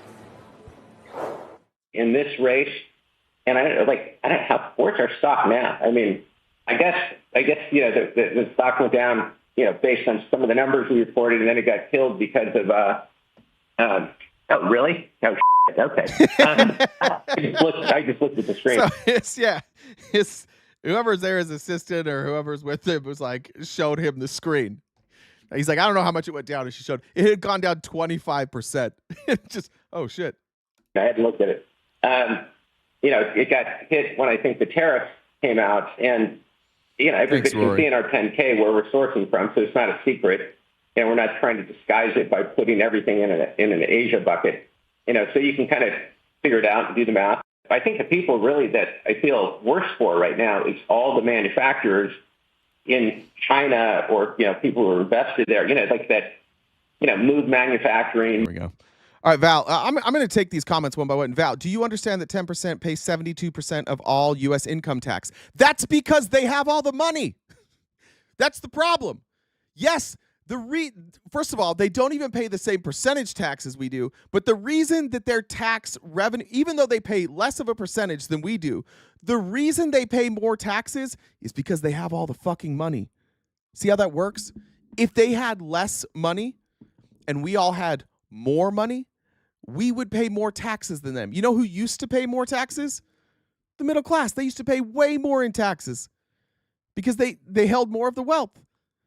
Whoever holds the most wealth will pay the most taxes.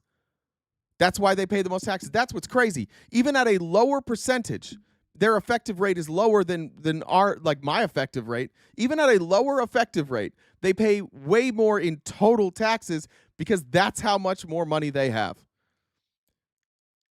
That's the important part. I wish we could get that. I wish we could get that through Republicans' heads. And I wish you guys would stop letting these rich people play victim and tell you, like, oh, it's already bad enough. No. They pay the taxes because they have all the money. Move their lives. Well, to your initial point. Another good point. You hate the rich until you are the rich. That's true. People are selfish.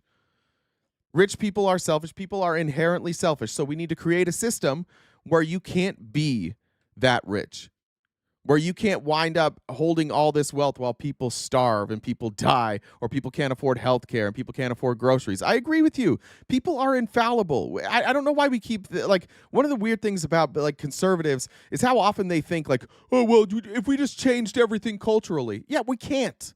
You can't change everything culturally. You can't legislate culture. So what you have to do is you have to put systems in place that even if people are greedy or even if people are dishonest, everybody else is protected. These are just talking points that are thrown at you by billionaires so that you'll ignore the fact that they've rigged the entire game against you. The whole fucking thing. All right. We'll go past them. Here is Rand Paul on the Senate floor yesterday. Notoriously liberal, Marxist, communist, and definitely not a free market absolutist Rand Paul, saying what we've all been saying. We must separate the powers. We must at all costs limit the power of the presidency. This isn't about political party. I voted for and supported President Trump, but I don't support the rule of one person. The president is set to have a 25% tax on goods coming from Canada and Mexico. This is a tax, plain and simple, on the American people.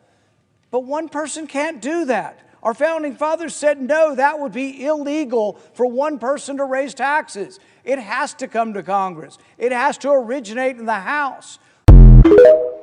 Freedom effect. Why has nobody been arrested from the Epstein list? 250 victims and Ghislaine Maxwell in prison for helping Epstein set up a sex trafficking network, yet not one perpetrator was arrested. Yeah, maybe one of those perpetrators happens to be in the White House and hired only loyalists. Maybe that's what happened. Maybe somebody all over that list is the president right now. Maybe that's why nobody's been arrested from that list. Here's Rafael Cruz, also criticizing this administration. I never thought I would use as a source back-to-back Rand Paul and then Ted Cruz. Look, I think it is a mistake to assume that we will have high tariffs in perpetuity. I don't think that would be good economic policy. I am not a fan of tariffs.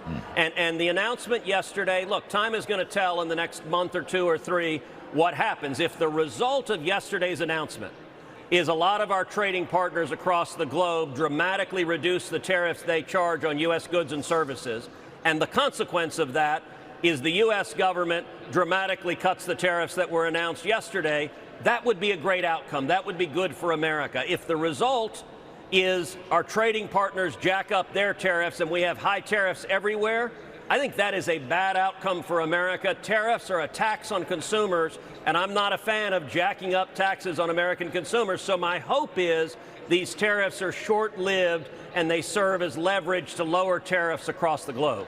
Now, I'm sorry for showing you back-to-back communists in Rand Paul and Ted Cruz, but it's just hard to find it's hard to find conservatives that disagree with Trump. Jamar says, some people think the earth is flat. Of course, some people will think shared wealth is bad. Fucking idiots. Zane says, Trumpers in the comments are cowards. Fair enough. Brother Bob says, happy Friday, guys. Thanks, Brother Bob. Appreciate you guys. All right. Well, let me show you another communist here. This is renowned communist and election denier Ron Johnson. I'm concerned. He's concerned too. God damn these! Why won't these communists just shut up?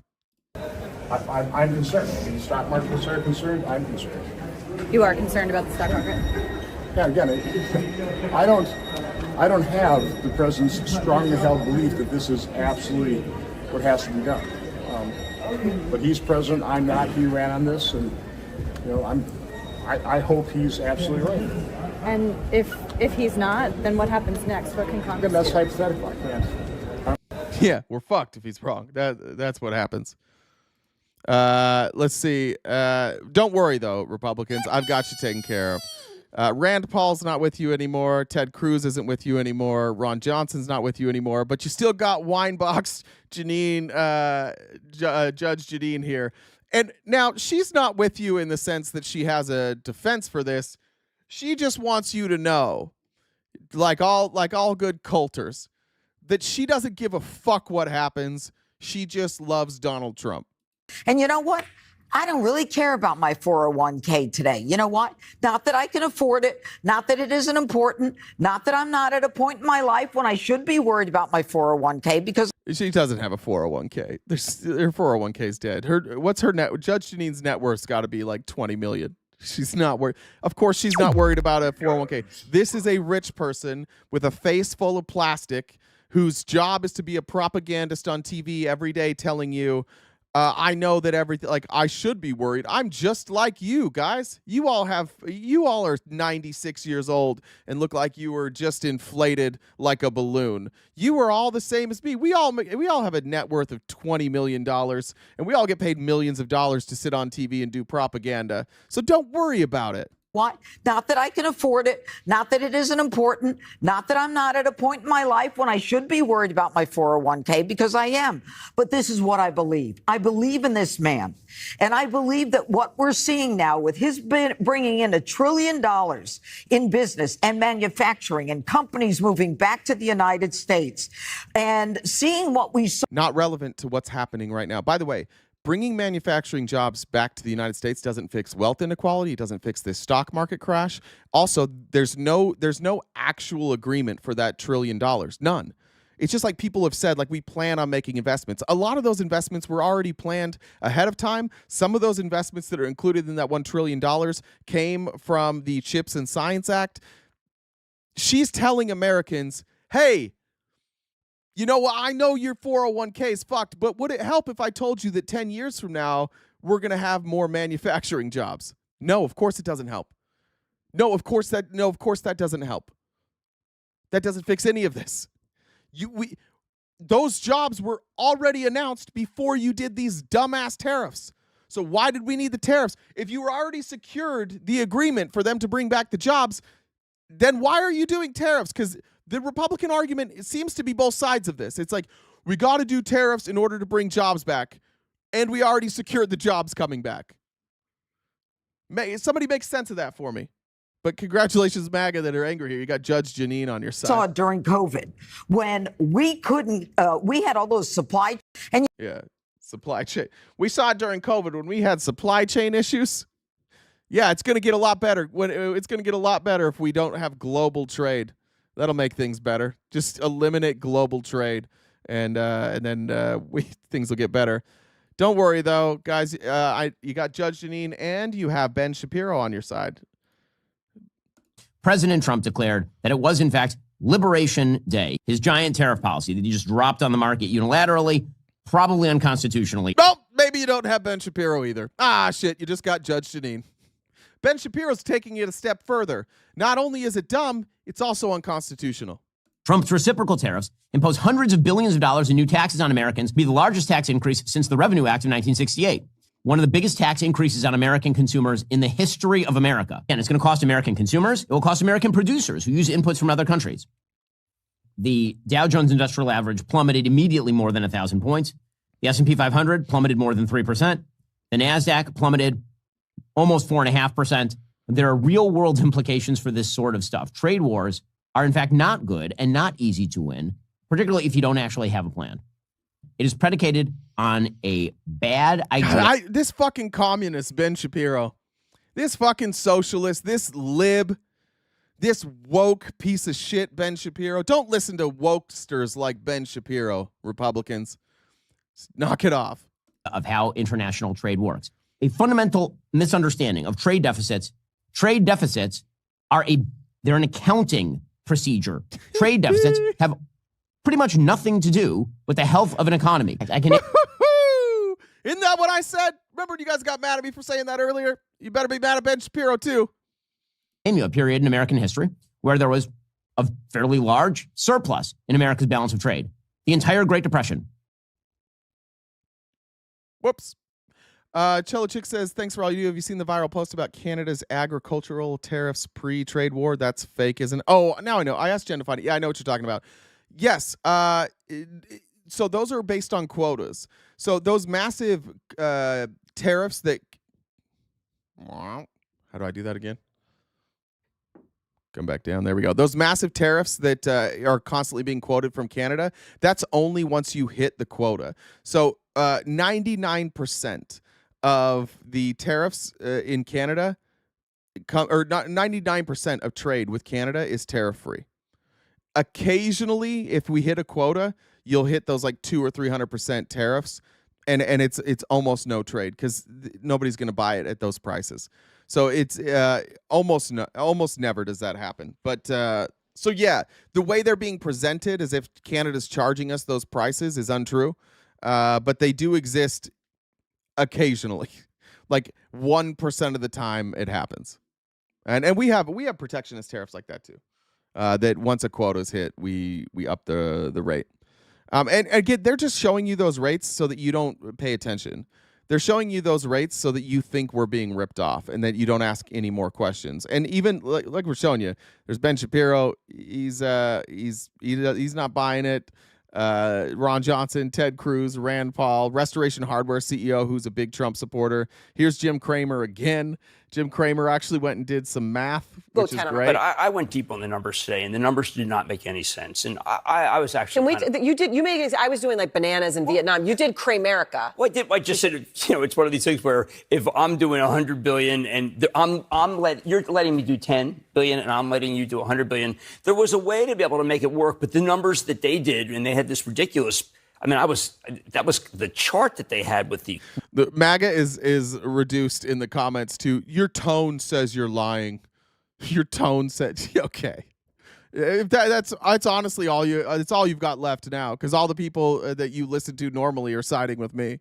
With the mathematical equation. Here's here's Jim Cramer telling you that the math doesn't math, and I'll show you more stuff about that. I mean, are you kidding me? How about just like it looked like an Einstein. I know. How about the fact that it was just wrong? Yeah. And what bothered me, Aaron, was that they really did over and over again. The president said, "Listen, it's going to be reciprocal. So you do it, we do it, and that was going to be so good." And I really believed in it. And I feel like a sucker tonight.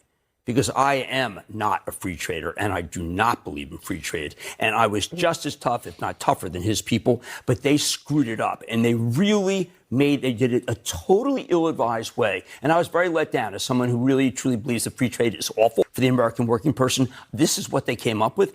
Jeez, come on, have some gumption, have some math. I mean, Jim Cramer's not that bright. I just want to point that out. And I don't trust that Jim Cramer did the math. My next clip is going to show you the math. I think Jim Cramer somebody else told me he did the math, but. How in the world do they do that after all of this? Jerome Powell. They assured us over and over again, Aaron, that they were going to do the thing that would make it so that the tariffs would come down and the countries would that were bad actors would change their ways. And then Israel decides to get rid of tariff. And they tariffed them anyway. Vietnam decides to cut their tariff, and they still got the highest tariff.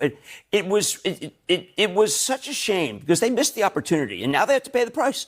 And it's funny, too, because none of this stock market, none of this had to happen. And I feel bad because a lot of people lose money when this happens. I hope people just be calm, be constructive. But the way that they handled it was so Bush League that I was surprised. And President Trump has people who around him know these things. And it's amazing to watch people like CNN's bullshit. I show Fox and you don't like it because they don't agree with you. I show CNN and so CNN's bullshit. Like the willful ignorance, the cognitive bias in the chat is on full display today. You guys have no clue what to say today. And I get it. You have emotions. You're feeling big things today. But it's because the people that are leading you are stupid. It's not your fault. You believed them and they're stupid. And here's proof. Let me just show you how Trump did the equation for their tariffs and why it makes no fucking sense. This is I'm trying to remember this guy's name. I forgot to write it down. He's from Bloomberg. I forgot his name. Here's explaining why this math doesn't make any sense. You've probably seen this equation quite a lot in the last few hours. It's got, by my count, 5 separate Greek letters in it. And it's what the US Trade Representative's office says it used to calculate reciprocal tariffs on the rest of the world. It looks very impressive because it's in Greek. Ultimately, I would suggest this is nonsense. They are going to divide the amount that a country exported to the US by the amount that the US exported back to them. So, for example, if you sell 70% more stuff to the US than the US sells to you, that comes to 70%, according to those Greek letters. That then becomes this number here in this also very famous chart now, which is described here as the average tariff charged to the US. That's not actually what it is. It's not a measure of trade barriers, it's a measure of the trade gap between two countries caused by whatever means. Now, to give you an idea. Okay, so just again, what he's saying there is like, these aren't tariffs. This is an equation that they made up that no economist uses. And they claim that these are tariffs, but they're not. This is an equation that they use with trade imbalances. Ask yourself, I guess, what's the answer here? We've got this chart that's put out by the Trump administration. Are they lying or stupid? Which one is it? Are they so incompetent that, like, within 5 minutes of this chart being put out there publicly, within 5 minutes, everybody knew it was bullshit? Just anybody who could do math was like, nope, no, that math isn't correct. Putting reciprocal tariffs on countries that don't have human beings? Like, just ask yourself, is it incompetence? Is it dishonest? Why are they so wrong? Well, Joe Biden was a bad president. Not this bad. The top 7 worst days of the stock market ever have all come under Donald Trump. Top 7. That's pretty impressive. Idea of how ridiculous this is. Let's take Bangladesh, which apparently has a 74% tariff on the US. What that actually means is that Bangladesh is a very poor country that can't afford to buy much stuff from the US, but that is very dependent on exports, which it's able to have some success in because its people are paid very little money. It's a measure of the imbalance in the trade relationship, not a measure of the trade barriers that Bangladesh is putting up. The reciprocal tariff against them is reciprocating against an imbalance of trade which is natural between poor and rich countries, not reciprocating against a trade barrier. There is a definition of reciprocal tariffs which doesn't need Greek letters, which is very simply, you tariff us, we'll tariff you the same back. If you have a 10% tariff on our light trucks, we'll have a 10% tariff on yours. That's not what this is. This is, returning to this, frankly, Greek, if not double Dutch. It's nonsense. It's all nonsense. And again, Republicans, why are you comfortable being lied to every goddamn day? I don't know. I don't know, like, the level of or the lack of respect you have to have for yourself to wake up every day and just be like, yeah, lie to me more, daddy. Just keep lying to me. And then the cognitive dissonance to come on when literally everybody in the world agrees with this, everybody. But you just can't fathom this idea that maybe the guy's lying to you. Maybe he's a liar. Maybe he's dumb. Maybe he can't do math. Maybe he's shady. Maybe he's a crook. Whatever it is, he's wrong. And you're more mad. You're only mad at the people who were pointing that out today. Why can't you guys just love him unconditionally like we do? I don't know. I think he's smelly. I think that's part of it. He doesn't know how to do math. That's part of it. He's hateful. That's part of it. He's only doing stuff for billionaires. That's part of it. Ironically, everybody in this chat is being hurt by this. Everybody. The only people not being hurt are people who are not in this chat, and yet there's still people who show up like, I'd rather die than see Elon Musk pay more in taxes. I'll go to war over this. Here is Chris Murphy. Probably probably my favorite senator. Now, this is the plan Chris Murphy's talking about, and we'll have more on this on Monday. But here's what I think Trump is doing. Here's what I think the plan is. I'm trying to remember the name of the paper. We'll have it on Monday. But there's a handful of people who are saying the same thing, and I think Chris Murphy's right. Trump's tariffs that he announced last night, it's not economic policy, it's not trade policy, it's a political weapon designed to collapse our democracy. Last night, when he released his tariff plan, economists were really confused because they looked at the numbers, they looked at the formula. It made absolutely no sense as economic policy, as a means to try to bring jobs back to the United States.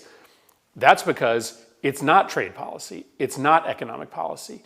The tariffs are another tool for President Trump to try to compel pledges of loyalty, this time from companies and industries in the United States. You have to understand that everything Donald Trump is doing is in service of staying in power forever, either him or his family or his handpicked successors.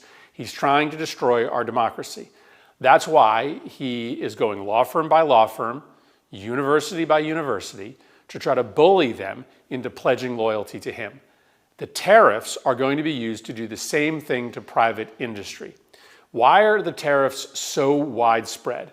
So that every business in this country has to come to the White House and make an agreement with Trump in which he gives them tariff relief in exchange for a pledge of political loyalty.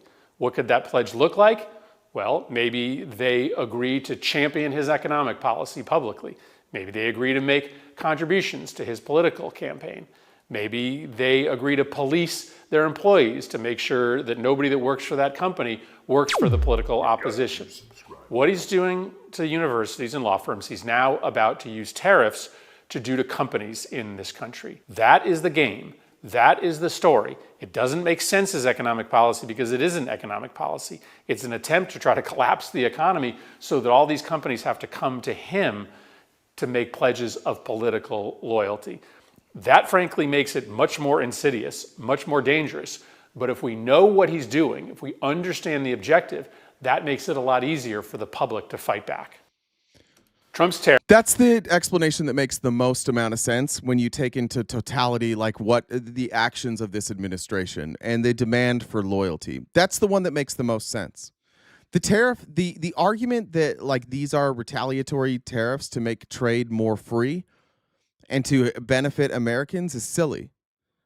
Because if you just look at it, like, if you're saying we have to do what's best for Americans, what does that mean? That means we want fair trade practices, which would mean that we're being taken advantage of, right? That we're paying too much, right? So if you're going to fix that, and bringing manufacturing back won't lower the cost, that's not going to work. That's going to increase the cost of goods. So that doesn't work. What else would tariffs do? Bring in tax revenue? Sure, bring in tax revenue. And who are you taxing mostly, disproportionately? You're mostly taxing middle class and poor families, right? So how exactly are these tariffs benefiting us? That's what I'm waiting on to hear one single person from the Trump administration explain to me how this benefits us. All they keep saying is everything's unfair, and because it's unfair, we have to do this. They can't really explain what's unfair about any of this, and they can't explain why, even if it is unfair, the solution would be tariffs. That's why I think that this what Chris Murphy's saying makes the most amount of sense, and it already jives with some of the stuff that Trump has done. It jives with some of the stuff he did during his first administration when he put Chinese tariffs on. You had these massive corporations come to the White House offer to donate money, and he's like, yeah, I'll cut out exemptions for you. Cut out exemption for his family too, by the way. So yeah, it makes sense. We'll see if he's right. But that one to me makes the most sense. And I'll read you. I'll go over a document on Monday that discusses that. That was Chris Murphy, right? Here's Stephen Miller's explanation. Now now that I've given you a bunch of criticism, let me give Trump's team a fair chance to describe their policies. Obviously, Laura Ingraham here is going to give Stephen Miller plenty of time. Let's see if Stephen Miller can make sense of this for us. But are you concerned that if this market doesn't come back in the next, I don't know how many months, that you're going to start seeing some of these more establishment Republicans or so-called fiscal conservatives really make life miserable for Donald Trump? No, I'm not worried about that. I mean, for example, Speaker Mike Johnson, Leader John Thune, they are rock solid behind the president on the reshoring of our industrial supply chains. And if you want to talk about fiscal conservatism, are you worried about the instability in our markets? No, because Mike Johnson and John Thune like what we're doing. Oh, okay, that fixes it. This country, if you read the Constitution, it was founded economically on the idea of import taxes, of levies and duties on foreign imports into the United States. The income tax didn't exist in the 18th century. Our country was not founded on the idea of import taxes. It just, like, we had a founding document. We have a constitution. It was not founded on that principle. I don't know what the fuck Stephen Miller is talking about. And this is the type of shit that you can just say to Republicans and they eat it up. They're like, oh, yeah, that's what it was. Totally. Where did it say that? What's he referencing there? The 19th century. Woodrow Wilson gave us the income tax, and that's when we shifted from a policy of taxing foreign countries to taxing domestic industry. Wrong. Now that's a lie, because tariffs tax us. They don't tax foreign countries. See, this is, and again, like, why do you let them lie to you? Foreign countries don't pay tariffs. It was Americans that were paying taxes. But overwhelmingly, the people who were being hurt by these taxes were middle class and poor people. And the time when we had a tariff society, income inequality was really high, like it is now. And the people that were rich and powerful, they were just lobbying the government and begging the government and using every bit of leverage they had to say, let's keep doing tariffs because we don't want to pay more taxes. And then we had the Great Depression, and America said, fuck all the way off with that shit. Rich people have to pay taxes now. And they did. And then for like 60 straight years, we had great economic growth. We had a thriving middle class, the largest it had ever been, the most stable our economy had ever been. And then in comes Ronald Reagan's like, let me fuck this all up again. And then Donald Trump comes along and is like, let me fuck it up even more. But it's an absolute lie that Stephen Miller is telling right now, that we used to have foreign governments pay our taxes and then we made Americans pay our taxes. That was never true. We pay tariffs. So President Trump is bringing back the historic platform of the Republican Party and the historic view of our founders that revenues to our treasury should be powered by taxing foreign imports, not taxing domestic industry. This will help us balance the budget. I would also... Except for it also won't help us balance the budget, because if you look at tariffs, it's not enough to pay for our spending. It still doesn't fix our spending problem. It would never balance our budget. In fact, it'll bring in less tax revenue and it will increase deficits. Like, this is what I'm telling you. If they're so right, if they have such a good fucking plan, then why do they lie always? Why are they lying about what tariffs are, about the history of our country when it comes to tariffs? Why? If it was such a good plan, they would not have to lie about shit like this. I mean, even Laura Ingram's just sitting there like, oh, fuck. Everybody knows what's going on here. Let's go here. Here's a reporter asking Trump about how things are going. And this is, look, Trump is bad at most things. He's bad at business. He's bad at economics. He can't read very well. But one thing he's maybe the best of all time at is marketing. So when things are going horribly, Trump will look you dead in the eye and say it's going perfectly. And here's an example of that. Trump, the markets today are way down, the worst day in years because of the tariffs. So how's it going? I think it's going very well. It was an operation, like when a patient gets operated on, and it's a big thing. I said this would exactly be the way it is. No, he didn't. See, now this is a lie. First of all, this operating thing. Remember, I told you that Republicans are going to start saying it's like an operation. I think this is what Howard Lutnick is telling him to say. This isn't his. Like, he's never talked about it being an operation. This is a new thing. He's telling you. I said this was going to happen. I told you guys I was going to crash the markets, and it was going to be like an operation. He's never said that before. Up until like a week ago when he said there might be a little bit of temporary pain. But he didn't campaign on this. For those that are in the chat, like, he campaigned on this is what I voted for. No, you didn't, because he never said it. So you did not vote for this. But they're going to start doing this operation thing. They're trying to come up with some story that works. We have $6 or $7 trillion coming into our country, and we've never seen anything like it. The markets are going to boom. The stock is going to boom. The country is going to boom. And the rest of the world wants to see, is there any way they can make a deal? They've taken advantage of us for many, many years. For many years, we've been at the wrong side of the ball. And I'll tell you what, I think it's going to be unbelievable. The problem that he has with that, and you see in the chat too, like, why don't you just tell the rest of the world to stop tariffing us? Because we don't control the rest of the world. Okay? And if they don't stop tariffing us, you know what? It's only going to hurt us. They can replace us. We can't replace them. We've alienated ourselves from the entire world, and they don't need us. They like, it's useful that we're around. It's nice that they have a place to sell products, but what are you seeing all these other countries doing? They're going out and creating new relationships to make up for the trade that they are going to lose with the United States. I think maybe it was misguided. What Trump said there, and he's being honest, is he's saying, I'm using these as a negotiating tactic, and I need these other countries to come to the table. And they're saying, no. There's no benefit. They don't need us. These are not unfair. I mean, look, there's some countries that take advantage. Like China, there's some stuff China does with currency manipulation, with intellectual property. India does the same thing. Like there are things that could be changed in global trade. But this idea that somehow tariffs are going to be the solution, I think he's short-sighted. And I think so far other countries are calling their bluff. And it's a weird position to be in as Americans, because we should be advocating for them to call Trump's bluff. We should. Because it doesn't benefit us. If they cave, it hurts us. It does not go better. It does not go well for us if Trump's policies get put in place. It's only helpful for really, really rich people. And not like, I know some people in here are like, I'm rich and I'm here. Not you. Like really, really rich.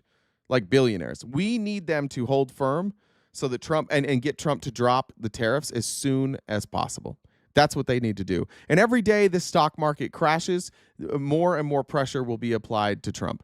A week from now, if these countries haven't come to the table, these same people in here making this argument, like 20% of them won't be here anymore. And then the next week, there will be another 10% that won't be here anymore. And eventually, it'll just be like a handful of morons who think that maybe one day Donald Trump will give them a handout in here arguing. Let me check that message from Jen real quick. Yeah, go ahead, Jen. Do announcements. We're going to see industry boom in the United States. Sure we are. When? What industry? What industry is going to boom? Manufacturing? How's that going to help you?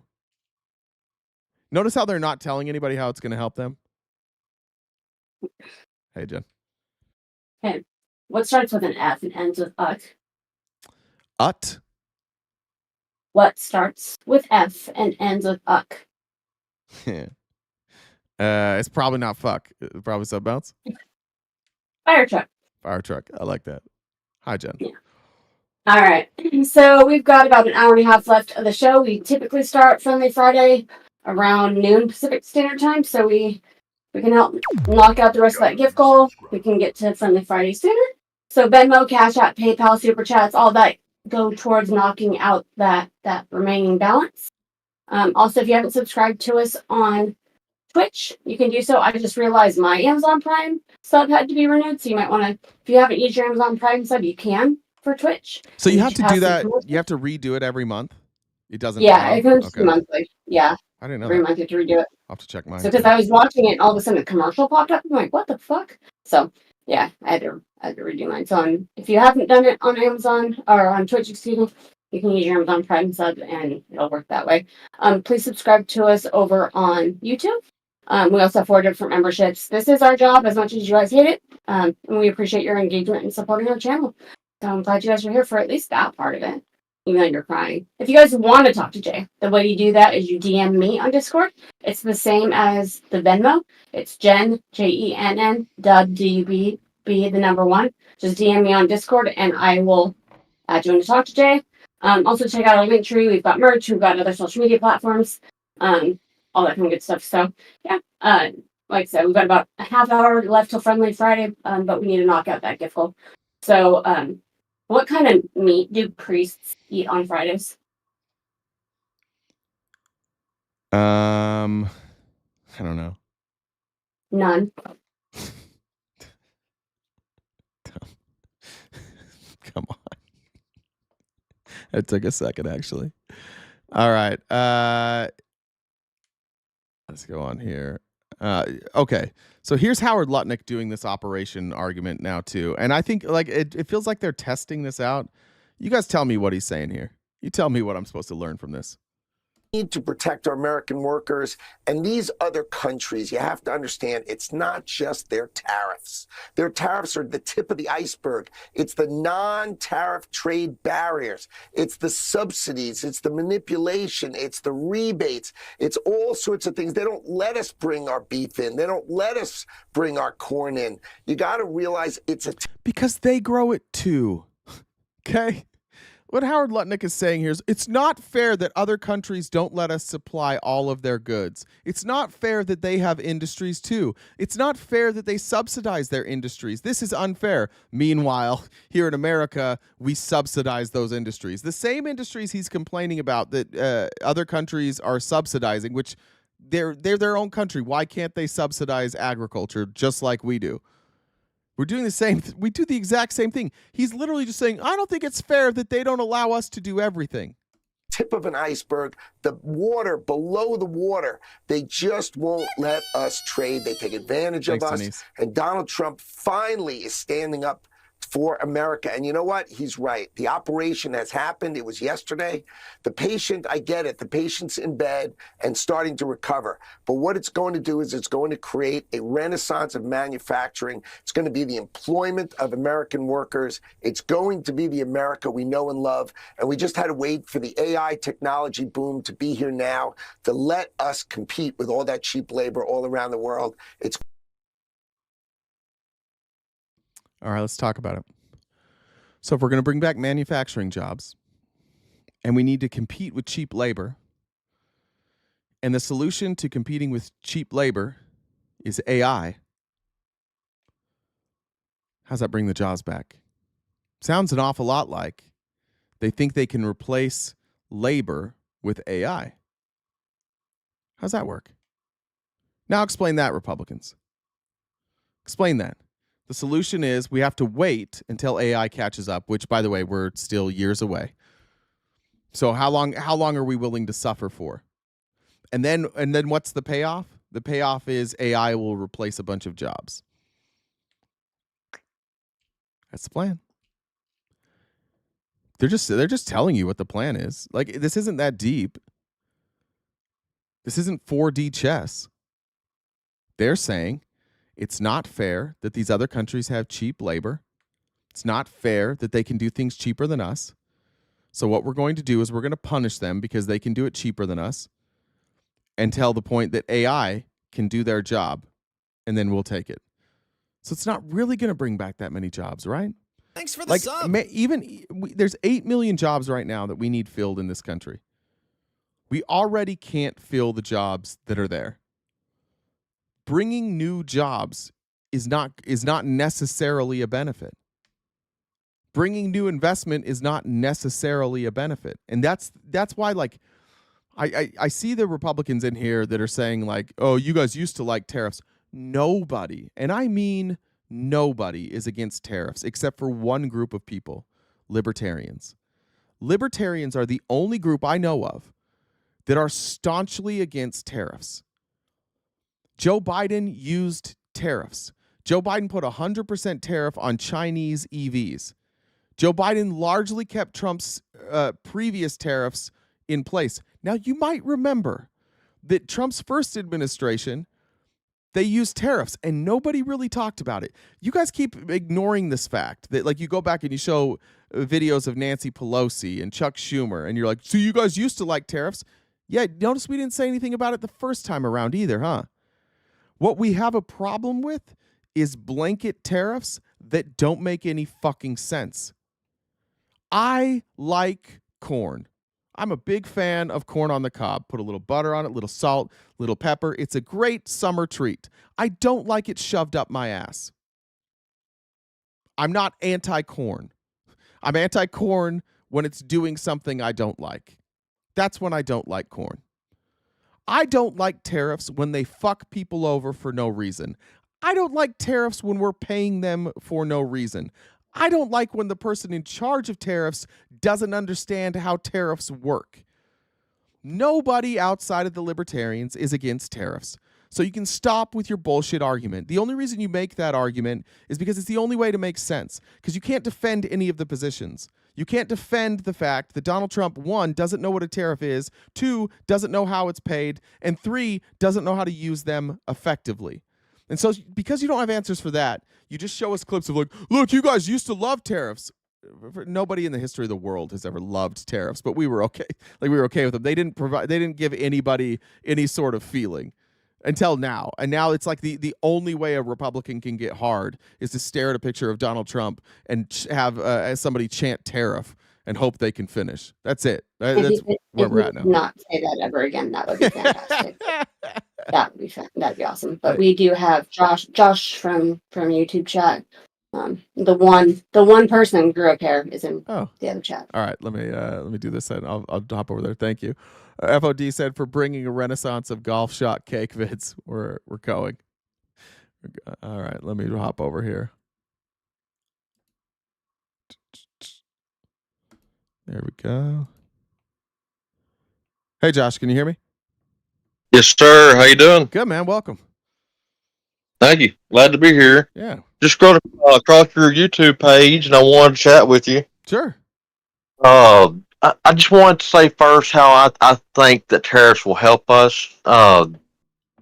So when you look at your product, it's mostly any kind of product around your house made in India, made in China, is made in a foreign country. Yeah. These foreign countries, and I will say across the entire globe, because of our buyership power, depend on our buyership. They will make changes to make sure that the American people are buying their product. Well, if the goal is to replace their product with American-made product, why would they go along with it? It's not to replace their product. It is to move them to make sure that they are American-made products sold to Americans. Yeah, that would that would eliminate. I think it's that would eliminate their ability. Like, that would eliminate their ability to sell it. How so? Because it would have to, it would have to be made in America, and they don't live exactly. They live in a 25. Let's say it's India. 25 foreign companies have already moved to America. Well, allegedly. Well, I mean, are we going to believe nothing, or can we believe something? I would love it if they provide proof for anything. I'll believe it. They're not providing proof. They just keep saying that number. I can't find evidence of that number. I've looked.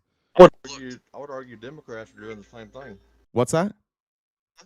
I said I would argue Democrats are doing the same thing. I don't care. This is about your claim. No, okay. So I'm also on an opposing claim. Democrats claim that none of this math works out. Well, where's that proof? I just showed you. Were you not watching? No, I was watching, but all I heard was economists talking about how it doesn't make sense. So who are we to believe? Are we to believe somebody who says they did the math? Because I don't know they did the math. Well, look, so you can go through and you can check, you can go country by country and you can see the amount of tariffs that are charged on certain goods. And you'll notice that those the percentages don't match up. For example, the most glaring example possible. I agree with that. Well, that's what the math was. So that's what they were saying on those things. The math is that they are taking the amount of tariff. They're lying about the amount of tariffs, and they're calling something a tariff that isn't a tariff. They're taking the the actual tariff, and then they're adding in the trade deficit, and then they're calling it a tariff. So the economists are just saying like this isn't correct. So other countries don't call tariffs the same way we call tariffs. Like I think it is. Japan has ETP, which is a type of tariff, but they call it by a different name. Well, yeah, people speak. So people speak the different world, languages, people have brother. different. They also have call potatoes different things. They also call shoes different things. Listen to me. They have tariffs, and they also have something called ETP. I understand it's in a different language, but in English it translates to tariffs and ETP. They have two different forms of tariffs. The economies over across seas work differently than ours. They have different forms of tariffs and multiple forms of tariffs. Like an exchange traded product. Yes. Okay, that's for stocks, bud. Oh no, what I'm explaining to you is over the world that they have different forms of tariffs and multiple forms of tariffs. So if we are to say, hey, China responded and said, we only have 3% tariff, not 10%. Are we going to believe fucking China? Sorry about the language. I'll quit. Yes. But are we going to believe yes. that? No, what? No. We believe our president. No, let me explain why. And this is the problem. First of all, let me give you some advice as somebody who's worked in politics my whole life. Don't ever fucking believe a politician. And if your opinion rests on, hold on, I'm almost done. And if your opinion rests on I believe him, don't do it. But let me explain why we know what China is telling is the truth. Is because those tariffs are paid by who? If there's a tariff in China, if they put a tariff on, let's say, our beef, who pays that tariff? So what happens? It doesn't boil down to just the citizens. Just who pays it? Just who pays it? It does not boil down to only the citizens pay it. The citizen, the citizen doesn't pay it. Yeah. Who pays it?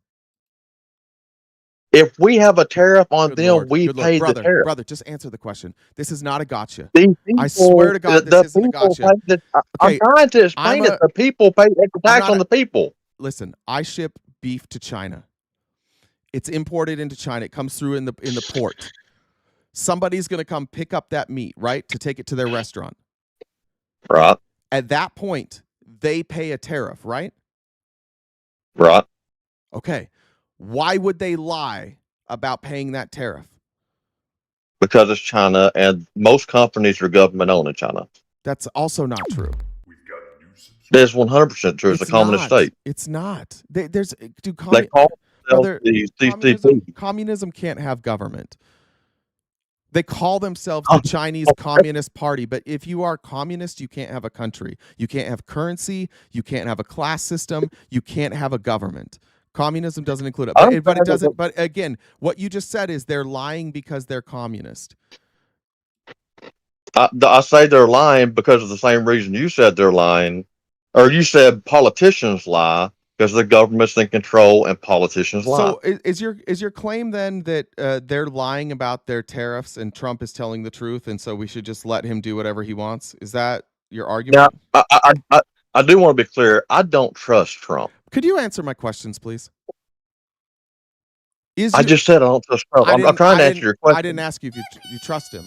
I said, is your argument that because they're China and they say communist, that they're just lying, but Trump's numbers must be right? No. Okay, so what's your argument? I don't trust Trump. That's not my argument. My argument is a grander argument that sometimes what politicians do help them, but also help us. Is this helping us? I can see where, like I said, 25 companies have invested over $500 billion, if you believe it. How does that help us? And coming back to the United States. How does that help us? That's replacing thousands of jobs and inducing 600 billion into our economy. How does that not help us? Well, first of all, investing doesn't necessarily mean it goes into our economy, right? Like, so if you can invest into you can invest into the infrastructure, but again, you're just saying generic things. There's 8 million jobs right now in America that are unfilled. There are 8 million that are unfilled. We don't need more jobs. The problem, I've actually heard this argument, and I have a rebuttal to your argument. Go ahead. In the first Trump's presidency, and this is something that he did wrong. This is in the first Trump's presidency, we started reporting a joblessness that was being seeked instead of joblessness that was overall. So unemployment numbers went down because we stopped reporting the real number. I'm not talking about unemployment. I'm talking about if you this is easy. You just go through and you see how many job postings there are. And there's about 8 million. There's not people seeking employment anymore because we have a welfare state. Do you have any evidence of that? Yes. Well, I can show you through lived experience the same thing you're saying, going through job postings and seeing how many they are. First-hand experience, I can tell you most of the people I know are unemployed and don't want employment. Where do you live? Arkansas. Red state. Interesting. I live in a blue county. Yeah, red state though, right? Blue County. Look, everybody I know is like that. Yeah, I'm sorry that everybody in Arkansas is lazy. So do you think that now that when manufacturing jobs come back, they'll just suddenly want to work? I just moved from Michigan. Same thing there. The question I asked you was, so if your argument is that people are too lazy, they'll just all of a sudden want to work because what they really wanted is to work in manufacturing. So now suddenly they'll go work. No, I think factory jobs are awful. I did it for a long time. I think it's awful work. But I do think. So why are we trying to bring them all back? I do think. Let me ask you this. Let's do this. Let me ask you. Hang on, you got to ask your question. I'm going to change the subject because it's going in circles. I want to ask you this. No, it's not. We get goods cheaper from places like China and India because their labor costs and their costs are less, right? Slave labor, yeah. Not always slave labor. No, that's not true. Sometimes their wages are just less. Sometimes mostly slave labor. Not mostly. Like Nike, iPhone, Androids. That's all slave labor. It's not all slave labor, but there is slave labor. But we get. Where do the company can I finish the question real quick, and then you can answer? We get most of it from other countries where labor costs are cheaper. What do you think is going to happen to the cost of our goods if we are now manufacturing it here in America? This is great because this is a Bernie Sanders point. No, it's my oligarchy. Point. It's me. My name's Jay. It's my point. Please just. I'm answering your question, but an answer doesn't require just a single statement. It doesn't require you to talk about Bernie Sanders either. It does. Okay, go ahead. The oligarchy. I'll admit, Sanders. The oligarchy in which a lot of Democrats like to talk about retain a shitload of money, but if they can't sell to the United States, it's not. They have I have to cut you off because the question I asked is it going to be more expensive if it gets here? It's an easy question. This is an attempt to. This isn't a gotcha. I'm trying to advance the conversation. Let's just both agree. Let's just both agree. The cost of goods will be more expensive, right? You're being incredibly disingenuous. No, I'm not. I'm advancing the conversation. I promise. I'm on the same page as you. The cost of goods will be more expensive, right? Okay. Will go up. So if the cost of goods are going to go up, in order for Trump's plan to make sense, there also needs to be a plan for people to make more money. So I don't care if the cost of goods goes up. Like if it costs me, $50 to go eat at McDonald's, I don't care if it's $50 if we can afford it. If wages go up with that. The problem that I see is that we're bringing back American manufacturing, and the Trump administration at the same time is saying we are going to make our tax cuts permanent. So wealth inequality will continue to skyrocket. There's no mechanism by which they are going to force people to pay their employees more. So somehow, I don't know how. This is what I guess the question is: how do you make it work that the cost of goods will all go up, but we will do nothing. But we will do nothing to pay people more. How's this going to work? He wants to delete taxes for anybody making under 150K a year. How does that work? I don't know. I'm not an economist. How do we economist. pay off our debt? I'm not an economist, but what he wants to do is get rid of taxes it's an for economic everybody making question, under though. 150K a year. It's fine. If you're not an economist, just say, I don't know then. Just say, I don't know. Then just You say, keep interrupting me. because you just, because I'm not interested in like a story. You don't know, right? I'm not telling you a story. I'm saying you don't he know, wants though, to get right? rid of taxes under 150. I'm trusting what somebody said. Thank you. And that's, that's the point. And that is the point. The point is you're choosing to trust people. You have no idea what their plan is because they don't. No, I'm not. They don't have a plan. If they would tell me, if they would tell me their plan, maybe we could make some sense of it. But they don't seem to have a plan for this. You don't trust anybody. You don't trust the Democrats? Hell no. Hell no. I don't like the Democrats. No. Hell no. Yeah, I fail to believe that, brother. Yeah, it's because you are a person who trusts people because you can't articulate your argument here. I don't trust Democrats. I don't trust Republicans. I don't trust Bernie fucking Sanders. There's not a word that comes out of any of their mouths that I won't go and see. Like, are they telling the truth? What are they? What's this? Okay, what are they using here? Then instead, on your channel, on your live, posting different videos of other people talking about the math. Why don't you talk about how the math of the tariffs don't match up? How many times have you watched my show? I just rolled up on it in the past hour. Okay, well, maybe your opinion isn't very good because you've only watched it for an hour. It may not be fully developed, so tell me why the math doesn't work out. Which math?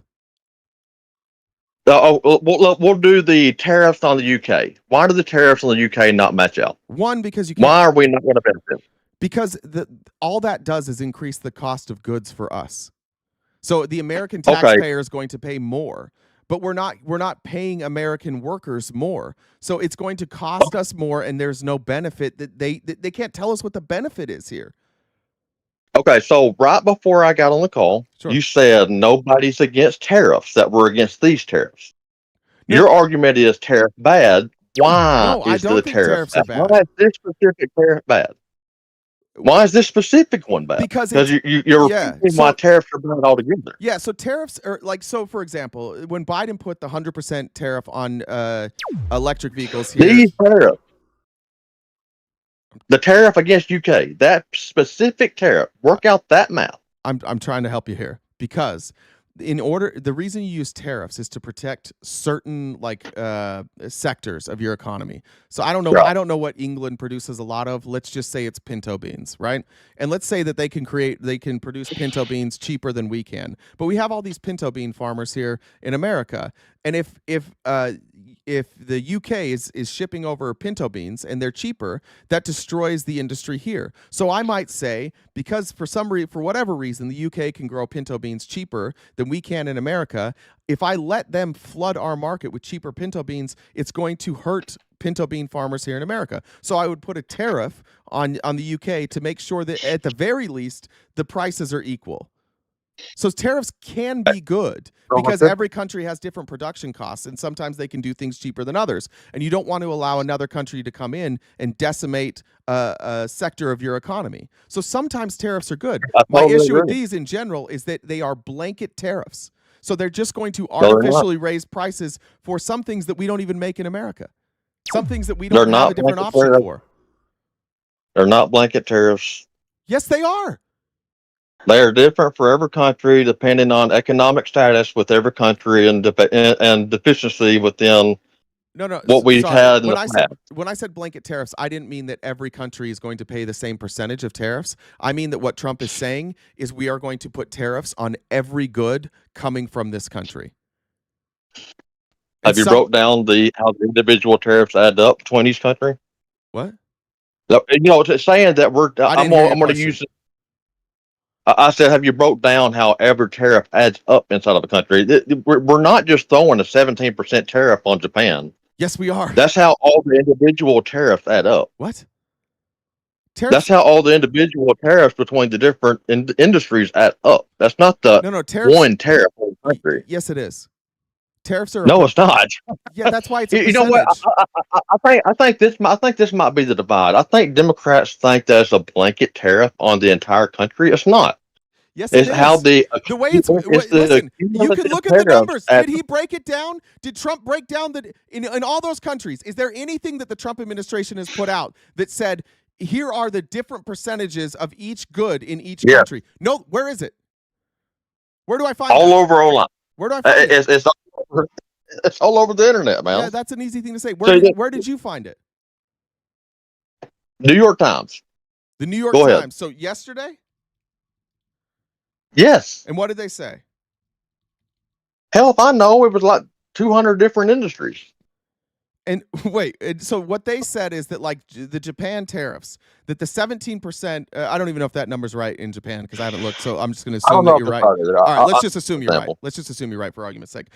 You're telling me that 17% is actually what they did is they went through and they added up all the different products that Japan sends to us, and they took the percentage of the tariff that they charge us for that reciprocal good, and then they added 1%, 1%, 3%, 4%, and it added up to 17? It's an average tariff. That doesn't make sense, bud. Well, it is what it is. You can't average. And, You can't average. and I love this. I love this because the media is spouting tariff bad. Nobody is saying depression, that. Stop depression. saying that. Stop saying that. There's There's zero people. There are zero clips on the internet of people in the media saying tariffs are bad. Nobody's making that Yes, argument. there is. No, nobody. Who made that argument? I'll send you $100 if You you have can to tell me send it. somebody in the media who has said tariffs are bad. Half of Senate. Half of what? Half of the Senate said, "Hey, this tariff is bad. We're not going to do this." No, now you're I'm changing gonna it. find Wait, for you. now you're changing it. They're not saying tariffs are bad. They're saying these blanket tariffs are bad. Right? Yeah. Yeah, so did you see how Trump's your announced argument, new did you see how thing. that argument of saying, of positioning it like Now, you think I'm a little tariffs are bit of- bad is a lie? Here it is. The National Retail Federation. Tariffs are bad economics. Where national retail, first of all, that's not mainstream media, but national what? NRF. Sorry, you cut out. National what? NRF. National Retail Federation? Yeah, I believe so. Okay. All right, so here's their website, and let's see if they said tariffs are bad. Tariffs are an important tool to address a variety of trade disputes and should be used in a strategic manner. Okay, so now you're lying. Literally, first sentence tells you that you're wrong. I'm just on. That's the first. This is their website. I'm their scrolling website. through headlines. I'm scrolling through headlines and I'm reading them out loud. Maybe don't read the headlines then. Maybe read the article. Because if you go to nrf.com, they say specifically tariffs are an important tool to address a variety of trade disputes and should be used in a strategic manner. They're saying that they're good and they should be used. Let's see. NCBI. I'm just reading out loud because I'm willing to grow and learn, so I'm going to read this out loud with you. Go ahead. The wasteful effects of protectionism eventually leads to sustainable reduction in efficiency with which labor is used, leading to the decline of about 0.9 of our labor productivity in 5 years. Tariff also lead to a small, marginal, significant increase in unemployment. Okay, so they're just giving you data? Yeah. Here's our Reddit. Why tariffs are so bad. Georgia State University. Now we're on Reddit. Now I don't know if Reddit's a good source, but like I'm not on Reddit, dude. I'm reading the headlines because I'm willing to learn with but you. you're reading a Reddit. You're reading a Reddit I'm thread. scrolling. I didn't read the Reddit, man. I'm reading a headline. I'm not on Reddit. I know. I was saying you were using Reddit. I just don't think that's a great source. Because literally Guardian. anybody can write anything. Okay, what did the Guardian say? The tariffs are bad, but Britain should remember this. Wait, that's the headline? The tariff, man, you got to give me a second to get into the webpage. The UK is among those least hit by the U.S. presidential war and the world economy. Retaliation at this point makes no sense. The tirade was astonishing. On Wednesday afternoon, the world watched the leader, the most powerful nation, accuse friends and foes of looting, pillaging, raping, plundering, trying to playground paranoia was cringeworthy. What on earth is going on? Yeah, the whole world is. Yeah. The whole world is saying the same thing. Like, this doesn't make any sense. It makes no like. I This wonder strategy why. makes. Yeah, I do wonder why. Why do you think the whole world is against this? Because okay, let's first understand that they've had tariffs on us for decades, And we've had tariffs and on them, we have and we've been, had tariffs on them too. not to the same extent. Not And always. we have wait, been. sometimes. But maybe, possibly. I don't know. I don't know every single tariff that. So maybe sometimes, but the majority of the time, not. Certainly, you understand that a smaller country with less people and less wealth is more likely to have tariffs on us than us on them, right? Absolutely, yeah. And what my next statement was going to be what's our size the compared to Canadian the Prime UK? Minister. What's our size compared to the UK? We're significantly bigger. Economically, we're way bigger. Population. So what I was going to say. What I was going to say is the Canadian Prime Minister just said today that the U.S. has been what holds the world economy together, and that failed today. That's right. And I understand that we have failed to hold the world economy together, but the reason it is because we have a national debt. We have to focus on ourselves, because if not, in just a few decades, we're going to go bankrupt. Yeah. Well, first of all, why are we in debt? Spending. So it has nothing to do with trade, right? Yeah, I would agree. And spending is something that we need to solve. So we're in debt because we spent more than we taxed, right? Right. So we should just tax. The whole yeah, world, no, I don't think the problem with this attempt is that the whole world is like, hey, we didn't ask you to go into $36 trillion of debt, and you have the richest people in the world in your country. Why don't you just tax them more instead of force us to pay for your mistakes? Yeah, Which, by the way, still doesn't work because ultimately it's just us that pays it. So our government is saying we're not going to tax rich people. We're going to tax the middle class and the poor. And we're going to tell you, Donald Trump's going to tell you this is about the debt. We can't make up deficit spending. But because he's going to give a tax break to his rich friends, they have to make up for it by taxing me and you. So you and I are paying for a tax break for billionaires. I can agree with you in a sense. I don't agree that we are going to be paying the majority of the taxes. In fact, in the first Trump presidency, my taxes as a middle class citizen went down.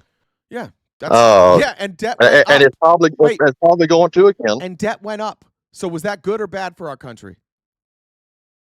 Okay. Bad. It's a little more. It's a little more nuanced than that. Bad. It's good for the citizens, bad for the government. No. It's bad for. Look, you can't 14 seconds ago be concerned about the debt, but then when you get a tax cut, suddenly you don't fucking care about the debt anymore. That's not what I'm saying, man. I'm saying it's more nuanced than that. It's not more nuanced than that. It's simple economics. If you spend more than you take in, you will have debt. And if you increase spending and cut taxes, your debt will increase even more. Do you think there's probably a little nuance? Do you think there's probably a little nuance in a nation that has over 300 million people? Of course, maybe nuance works in. Yeah, of course, but what did it? Okay, but effectively, every single economic and governmental discussion that I've had required extreme nuance. Yeah, but the problem is I'm not a Republican, and I'm also not a Democrat. The problem is that we only focus on the nuance, and nobody looks at the big picture. And the big picture is this: I don't know how long you were here for, but the reality is, in our country, up until Ronald Reagan came along, that 90% of the people in this country held more wealth than the 10%. And ever since Ronald Reagan came on and introduced trickle-down economics, the 10% share of the wealth has skyrocketed. And now we're at a point where there's 3 people that own more wealth than 50% of the country. And that is because we stopped taxing in a way that made sense. And we just started handing money to billionaires. And now, because it's so unpopular to raise taxes, we can't even take that money back that we just handed over to them. We can't undo this by taxing them more because somehow Republicans have been convinced that if you tax billionaires, then everybody else will get more poor. And you know where that information comes from? Billionaires, because it doesn't come from data. Because the data tells us that if you tax the rich at a 90% rate once it hits a certain threshold, which in my opinion should be 10 million, then the middle class grows and wealth is spread out. Do you believe we should tax people making over 10 million 90%? Yes. So as a Are you a socialist? wait, hold on. No. You're not a socialist, but you believe we should tax people 90%. Yes, and here's why. Some of you. And here's why. If you had to name your economic, and here's what I like: a mixed economy. Look, capitalism. Okay, I can dig that. Capitalism and socialism, they both have principles, and I don't agree with any of them in totality. Right? If you have, I can agree with that. Yeah, if capitalism gets out of control, you have to use social spending or you have to use the government to rein it in. And if socialism gets out of control and suddenly there's no free market anymore, you need to introduce free market principles. I am a big believer in a mixed economy. But our country, when middle class was at its best, how old are you? 33. 33. How old are your parents? Oh, shoot. My dad just passed at 60. My mom's like 56. Okay, so probably your parents' parents. When they grew up, did your grandmother work? Yeah. Both my grandparents worked. What did they do? All of my family's always worked. Factory work. Factory work. Okay, gotcha. Did she have a pension? I believe so. She was actually a union member. Okay, so your grandpa and grandma both had pensions, right? Yeah. What percentage of people do you think have pensions now? I would say the reason why not many people do, or an aggressively less amount. I'm just asking. Hang on, let me answer. I've got to answer in a nuanced way, man. I always consider nuance. But I asked you what percentage. I would say I don't know the percentage. I would say the reason the percentage is low. It's about 8%. I would say the reason the percentage is lower is because economics and money skills is not taught in schools anymore. Well, and I would say that is what rich people tell you, so that you don't know the real truth. The truth is that when we had strong unions in this country, and when the top marginal tax rate was 90%, everybody that worked a job, almost all of them, they had a pension, they had a retirement. And it's because our tax incentive to the owners of that business, it required them to pay their people more and give them benefits. And if they didn't pay their people more and give them benefits, guess what happened? The government taxed them at 90%. So once they got to, it was a different number, like 400,000, let's say it was 400,000, but it's 10 million now. Once you get to 10 million, which everybody agrees, everybody can live off of 10 million very comfortably for the rest and hand down generational wealth to their family. Every dollar over 10 million, you have a choice. You can pay 90% of that to the government, or you can pay it to your employees. You can invest in your business and make sure that the people in your business make more money. And what we found is that when we had a top marginal tax rate at 90%, business owners paid their employees more. So business owners didn't become billionaires, but they were still very wealthy, and all their employees had more money. And they had pensions, and they had retirements. But when Ronald Reagan came, those same business owners went to Ronald Reagan and they said, let's get rid of the requirements that we have to pay people more. And instead of requiring it, just trust us. We'll pay people more. Everybody will get more wealthy. And you can look at the time Ronald Reagan's tax trickle-down economics was implemented, and we have never varied from trickle-down economics since then. We have had lower taxes ever since then. We've never gone back to those top marginal tax rates. If you look at the chart of wealth disparity, you got the rich going way up, and you got the poor going way down, or middle class. Wealth disparity exploded. More people out of poverty in the past 20 years, though? What's that? Like in the past 20 years, more people have been lifted out of poverty, not only in the United States, but on the entire planet. In the past 20 years, we've lifted more people out of poverty. Well, as a total number, yes, but as a percentage, no. There's more people on the earth. So if you're looking, dude, I would like to see that. If you look at American history, there is one event that lifted people out of poverty more than anything else in the world. Do you know what it is? Industrial Revolution. What's that? Industrial Revolution. Social Security. That's too close to socialism for me. I know, but that's the problem. You've been taught to be afraid of socialism, and that's stupid. That is very fucking stupid. I haven't been taught to learn to be against socialism. Brother, In fact, when I was in school, brother, they taught it in school. Okay, when I was in school, the word socialism was never.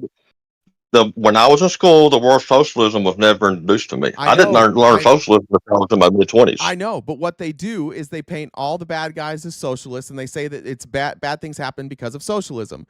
You want to look at our country, Again, like 60% of 60% of the elderly were brought out of poverty overnight when we introduced Social Security. So why would we ever go away? I'm not 100% opposed to Social Security. In fact, I think it's a wonderful thing, and I think that Trump does too. Because on his first day, he got rid of taxes on Social Security. He's gutting Social Security right now. They're cutting Social Security. What are you talking about? No, I've heard that a lot, but I've also heard that there's no evidence of that. Oh, can you read? Read me that, or show me the evidence. Show me the evidence where Social Security is So if you go through the continuing resolution that was just passed in the CR, in the CR, it calls for, I think it's like 800 billion or something in cuts. That number cannot be accomplished unless you cut benefits. That's not true. It's 100%. So I've actually heard this. They've done the math on it, brother. Yeah, no, I've actually heard this, and I've heard both sides talk about this. At first, I thought we cannot cut Medicaid. My grandma's on Medicaid; she has Alzheimer's. We need Medicaid. I need Medicaid for my grandmother. I looked into it. They are first off assuming that we're going to cut off Medicaid and Social Security. It says they're you have assuming to. that. It says you have to in the bill. It's an assumption. And then at the same time, wait, hold on. It says you have to do it in the bill. Are you saying it's an assumption that they'll follow through on it? It does not say you have to. They cut $800,000, and the assumption that, or $800 million, and the assumption is that $800 million is coming from Social Security. That's not. No. At the same time, Wait. At the same time, it is. No. Wait.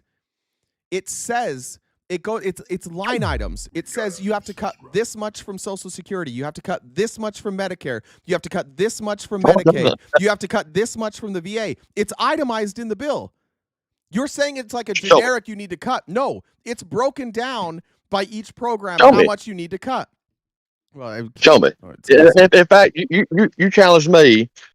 You can't pick anything out of my garden if you prove me wrong. What do you got in your garden? You got weed in there? No. I'm bored with it then. No. So what my point was is at the same time that we're having an $800 million cut, which by the way, every president for like the past 10 elections has said we're going to cut federal spending. In fact, you were mentioning how we have a spending problem. Yep. But at the same time, we have this Doge over here, and I understand be anti Elon Musk, whatever. But Doge has cut $200 million already, or at least shown us where we're spending $200 million extra. Allegedly, $200 million is nothing. Sure, allegedly. $200 million is nothing, by the way. And by the way, have they found any fraud? $200 million is a quarter of $800 million. Have they found any fraud? The fraud is on the lower end. It's not politicians, but yeah, there has been arrests made for Medicaid fraud. Who? Hell, I don't know their name. Wait. No. There's arrest for no. Wait, hold on just a second. There's arrest for Medicaid fraud. Did Doge do that, or is that just like the inspector generals and the and law enforcement? Doge gave the information to the AG. Allegedly. Okay. Well, I don't know who got arrested. I mean, that's the thing. Like everything Doge has said, like they've been caught lying so many times. I don't know if I agree with them. I don't remember how we got here, but I'm looking for the cuts in Social Security. I don't either. But what did they lie on? Well, one of the things they lied on, like their biggest, when they did like their biggest ticket items, the first thing they put was like $8 billion in savings from, I don't remember, it was USAID. It was 8 million. Then they triple counted things. Then they would say that they eliminated like $8.5 million in a. I mean, you can go through on their receipts page and you can go look at the history. You can go to the Wayback Machine and you can see how they've had to delete stuff. They didn't know what they were looking at. Okay. So they would delete a contract for $8 million and $7.5 million had already been spent, and they counted it as $8 million cut, but it was half a million. You can go look through that stuff.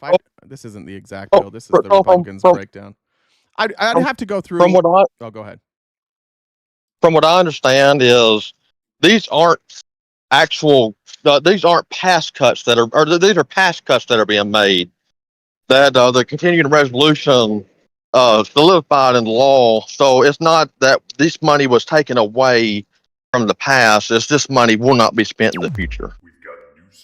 Well, maybe that's the thing. Like it's congressionally appropriated. Hopefully. Well, but Congress can just reauthorize the spending in the fall.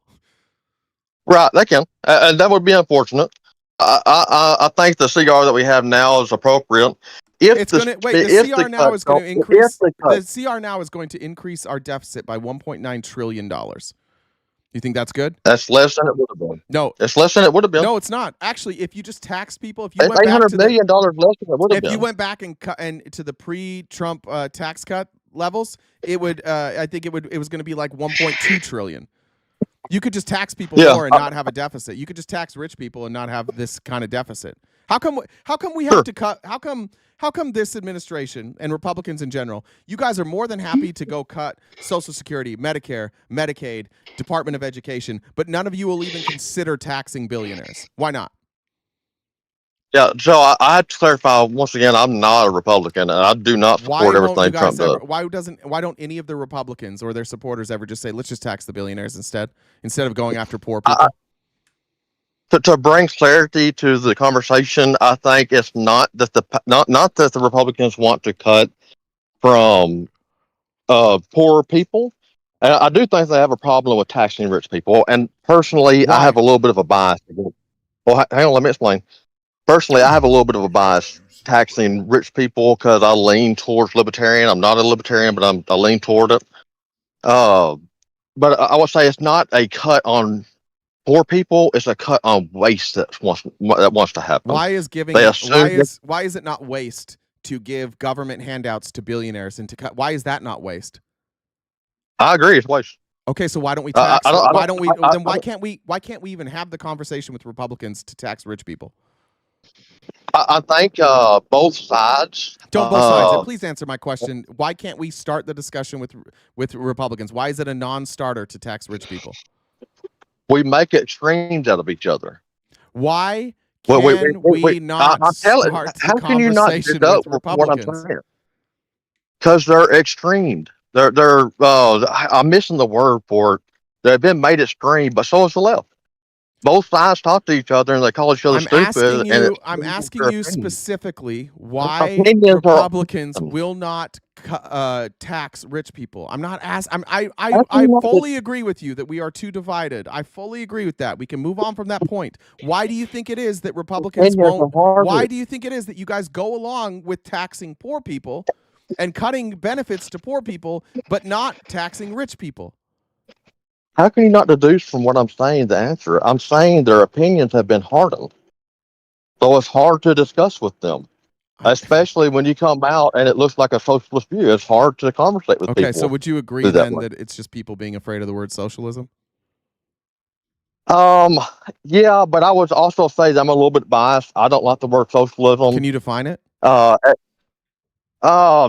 is socialism? If I was to define it in my layman term, it would be higher taxes to fund what turns out to be the true oligarchy. Would you be surprised to know that that is nowhere near the definition of socialism? I know it's not the definition. It's my definition. Okay, so how come all these countries who have things like social medicine, even higher taxes, free education, how come none of them are turning into dictatorships? In fact, the only countries that have dictatorships currently, Russia, you could say China, Turkey, Argentina, El Salvador, and we're getting close with the United States. How come it's not the socialist countries that keep winding up with strongman dictators? Netanyahu in Israel.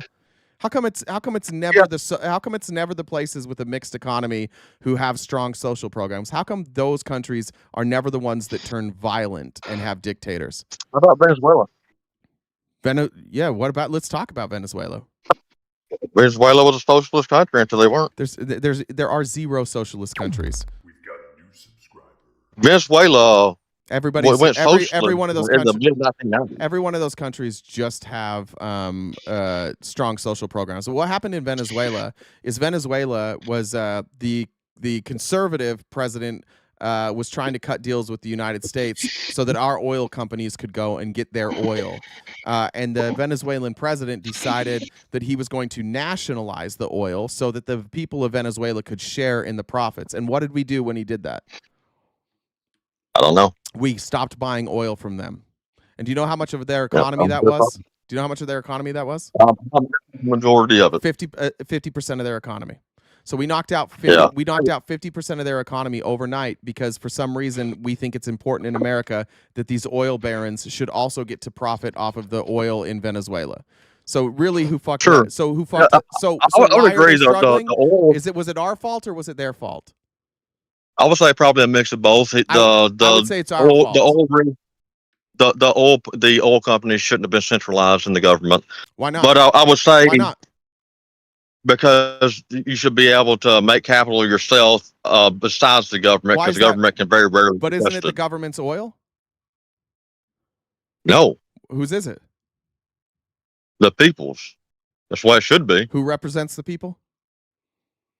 The people. The people represent the government. The government represents the people. So when Venezuela nationalized oil, so Mexico just did this with lithium. What they do is if you nationalize something like that, which makes sense because, right, like that oil is nobody's. It's ours collectively. When you nationalize it, then you could use the profits to pay for things like roads and education and healthcare, and then you don't have to tax people as much. That's the interesting thing about this. Yeah. You guys have been convinced that socialism equals higher taxes, but if you nationalize some of our products here in America, if you nationalized things like oil, you potentially could reduce taxes. Can you name me a socialist country that's ever succeeded? There are no socialist countries. Okay, in history, has there ever been a socialist country that succeeded? There's never been a socialist country. There's never been. You know what? I actually understand this argument. This argument is that socialism has never been properly implemented, correct? Exactly the same as here. Like, we're not a capitalist country. Yeah, I agree. We're not a capitalist country. We are a mixed economy. I don't agree that we have some socialist. So is every other country. But you know who? No, I would disagree, and I would disagree in an example of Canada. Could you give me one country that doesn't have a mixed economy? Just one? I would say, assumingly, North Korea, but that's because I don't know anything about them. And they are under authoritarian, but I would say there's probably a conservative authoritarian, and that's where me and you can probably agree. The extremes on either side, which we agree a mixed economy is good. Extremes on either side will lead to authoritarianism. Right, and right now in America has been we've leaned left and right. We're more right, but right now we're at an extreme point. We're at a point right now that is extreme. So we need to shift back left. Yeah, I agree. And during Biden we needed to shift right.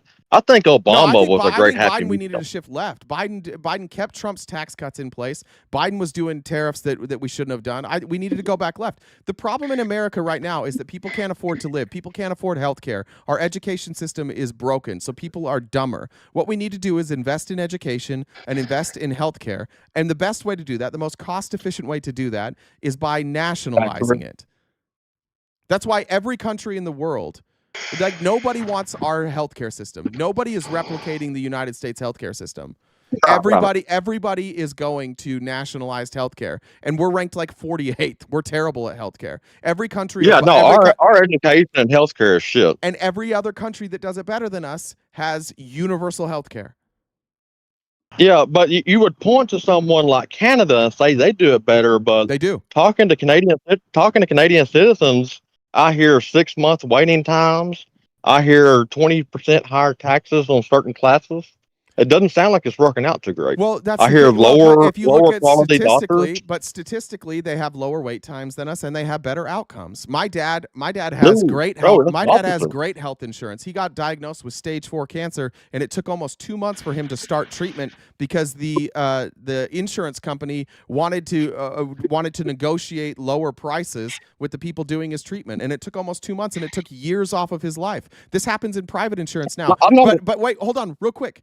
if we are even going to talk about wait times, we've got to talk about the 30 million Americans who have 0 minutes in wait times because they can't afford to go to the doctor because they don't have health insurance. So I would even if it increased wait times, at least those 30 million people who can't see a doctor can go see a doctor. And it would be cheaper. So it would also save us money. Come on. You got to let me respond to something. Canada most certainly has longer wait times in people that are insured. I understand. I'm not an advocate for the United States healthcare system. I think it's terrible. Along with our education system, I think it's a farce. It's terrible methods. But Canadian healthcare system is not better. Yes, they it have is. lower the outcomes are better. Their ambulance has slower response times. They have longer wait times through people that are insured, and they have worse outcomes. Wait, but and they have higher taxes. First of all, ambulance response times has nothing to do with health insurance. That has to do with infrastructure, and Canada has a much smaller population, and it's far more spread out. So of course that's going to take longer. Yeah, I'm talking about the overall healthcare system, not just healthcare insurance. They provide better. I understand. They provide better outcomes than we do. I don't believe that because I've seen the opposite. But maybe this is health outcomes. If you do health outcomes by country, I can pull this up. Let's see where we are. By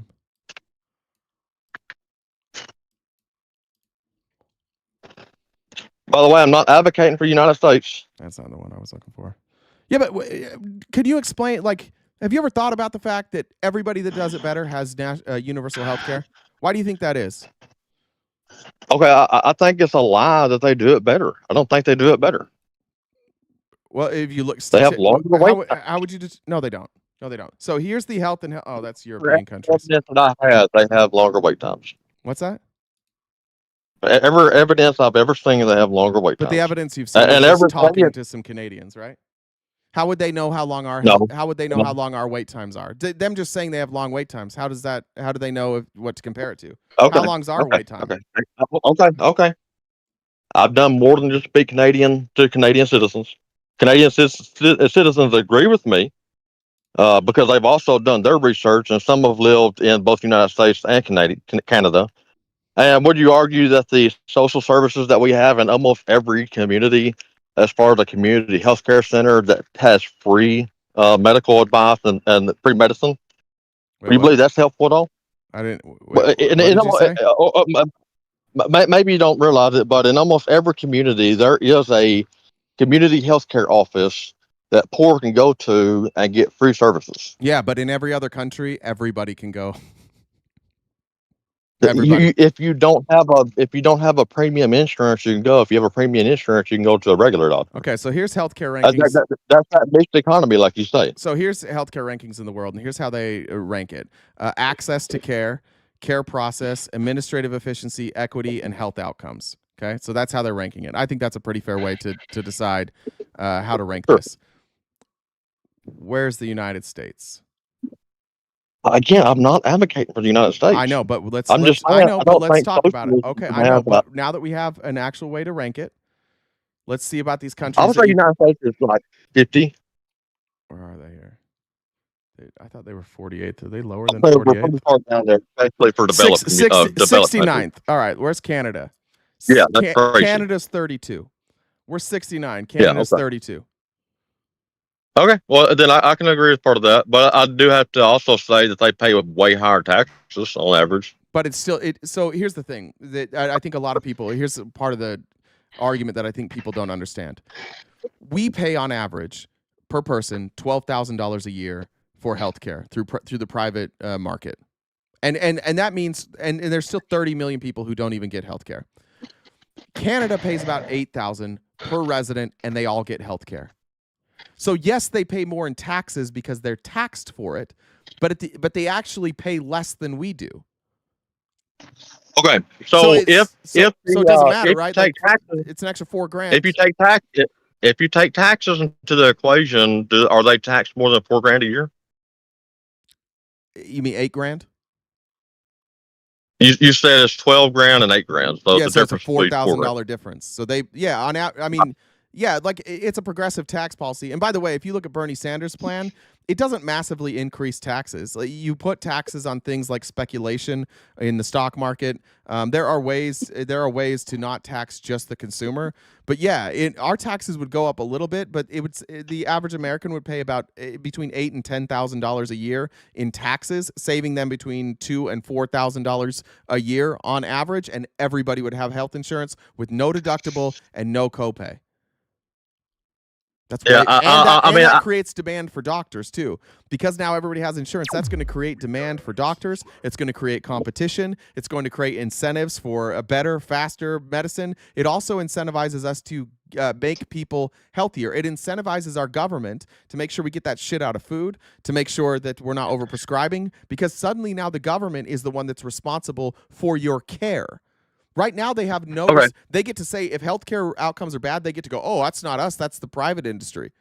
But if the Right, government's okay. in charge, now they're not accountable to big pharma and the health insurance companies. Now they're accountable to you. Hey, I have to cut you off real quick, brother. Sure. I'm on your Discord. I hope we can pick up this chat later. My grandma's calling me. Absolutely. Like I said before, she's got Alzheimer's, and I have to answer her call. I do want to leave with, when you give someone the power to validate you, you also give them the power to invalidate you. I hope we can talk again. I really enjoyed our conversation, and let's connect some more. Yeah, brother. Take care. All right, there we go. All right, Jen, we're here. Let me read comments. Didn't he come through there? All right, Jen, we're here. Can you show Trump's tax plan? I was trying to pull that up, Rory. I was trying to see if I could get a breakdown while we were talking. Yeah, you can go through and look at that continuing resolution. I'll pull it up on Monday. Johnny said, For the next one we do, you've got to turn your mic way up and theirs way down. well, it's way down. I don't know what to tell you. It must not be working. If you could see my screen right now, you'll see that their mic is down to like 0.32 and mine's all the way up. So Yeah, it must not be working. It was driving me out. Let me finish these. Johnny said, "Damn it, I FF and dude is still here." What's FF? Leonardo said, "Can I be in the call to explain it to you? You're both missing the point." Leonardo, you can come up on Monday. You're always welcome. Johnny says the prison industrial complex industry wins. FOT said, "For bringing a renaissance of golf shot cake vids." Denise said, "TGIF." Thank you for that. Let's see here. Jessica said, "I love watching you debate." Thank you, Jessica. And did I miss any here? Don't think I missed any. Jen, did I miss any? Did you check PayPal? I just checked that. Yeah. Did I miss any from you? Pink said Jesus was a lucky man. He got nailed 3 times in one night. Jesus. I got Rory's. Okay. All right. I think that's all good. Okay. Well, so it's I'm not sure what the total is. So we've got a little bit of Friendly Friday left, about 25 minutes. So if you guys want to go hop into the general chat. The goal's knocked out. We're good. Okay, cool. So if anyone wants to join Friendly Friday, I'll drag. Well, just go to the general VC. No one's in there yet, but we'll drag us over there. So that can. Bamarola said, "Will cannabis go up in price due to tariffs?" I don't think because of tariffs. Well, yeah, potentially. Yeah, I guess. I didn't think so because it's like it's regulated on state line. But yeah, I think you fertilizer, electricity. Yeah, but yeah, probably will go up. Yeah, that sucks. I didn't even think about that. God damn it. All right. I don't know if Jen's dragging me in there. You're there. Okay. Are we ready to go? Yeah. All right. Who's first? I think Swish was first. Hey, Swish. Hello, Double Daddy. Hi. Happy Friendly Friday. Hi. I'm going to keep it short and sweet today. First of all, I would like to shout out Rue in the comments for referring to that guy as Timu Big Boat. I thought that was frigging hilarious, and I thought maybe you might have missed that comment, so I just wanted to shout out Rue for that. I did. I thought it was excellent. I would also like to thank old President Dumpy Pants for the 75-day extension, really doing work for the people.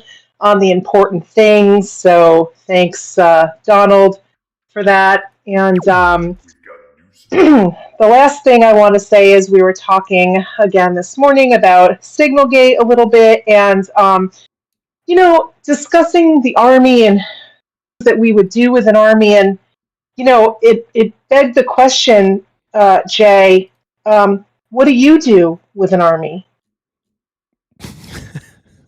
I don't know. This feels like a trap. Dude, you put it in a sleevey, man. So stupid. So dumb. Listen, it makes my day to end our conversation with you telling me how stupid my jokes are. So. I appreciate it. As usual, love you so much. Love the fam. Jen, you're fantastic. Just take that flower. And that's it. You have a great weekend. Thank you. Appreciate it. Brian said higher taxes maybe, but there's no copays, no deductibles, no premiums. Lug said, I'm from Canada. Quebec hospital is long wait. Might be right. But again, we have long waits here too. All right. At One Sweden.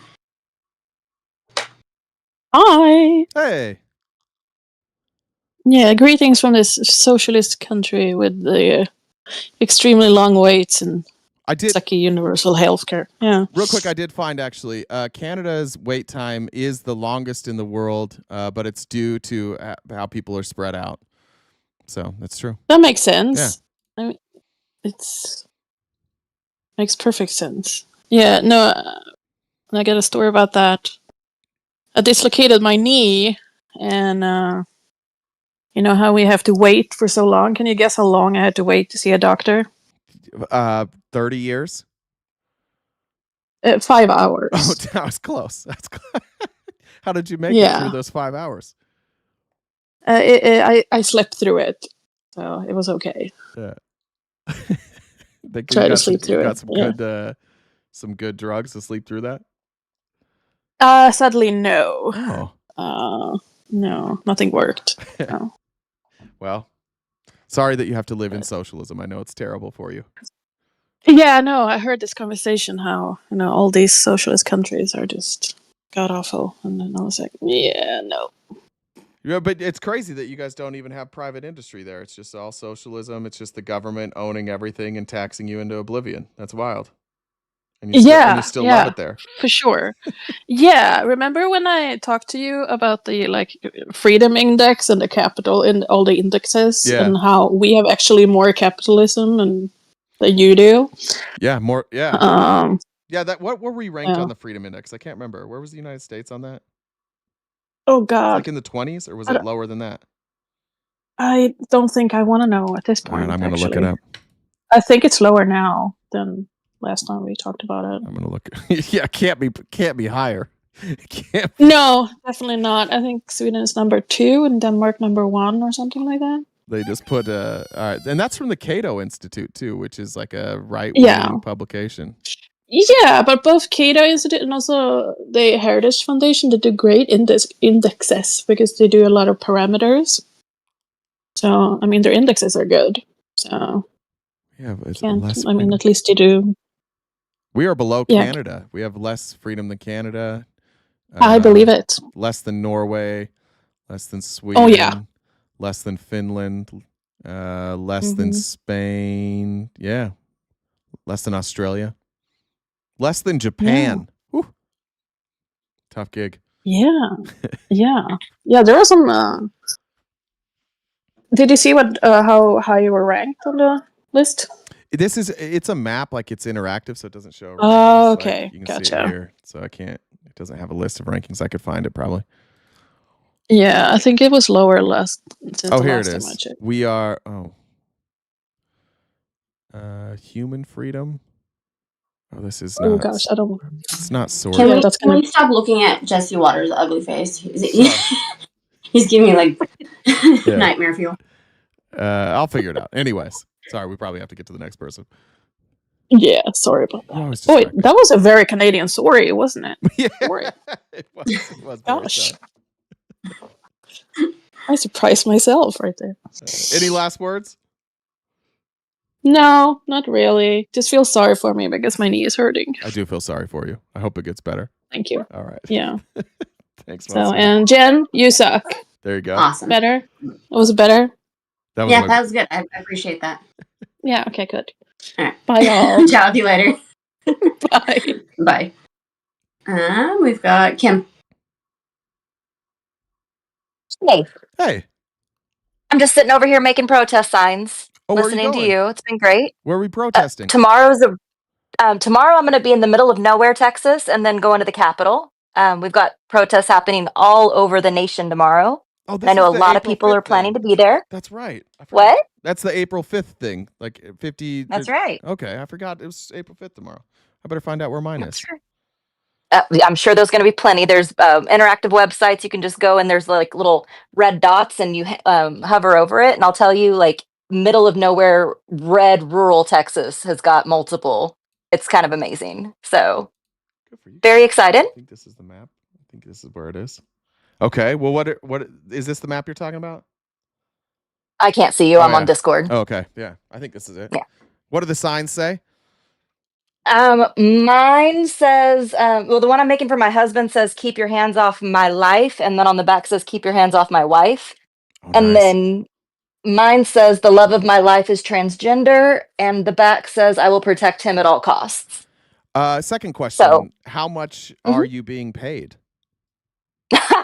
see, nothing. Get That's the fuck fun. outta It's here. going to cost me a fortune for the hotel, actually, but it's worth it.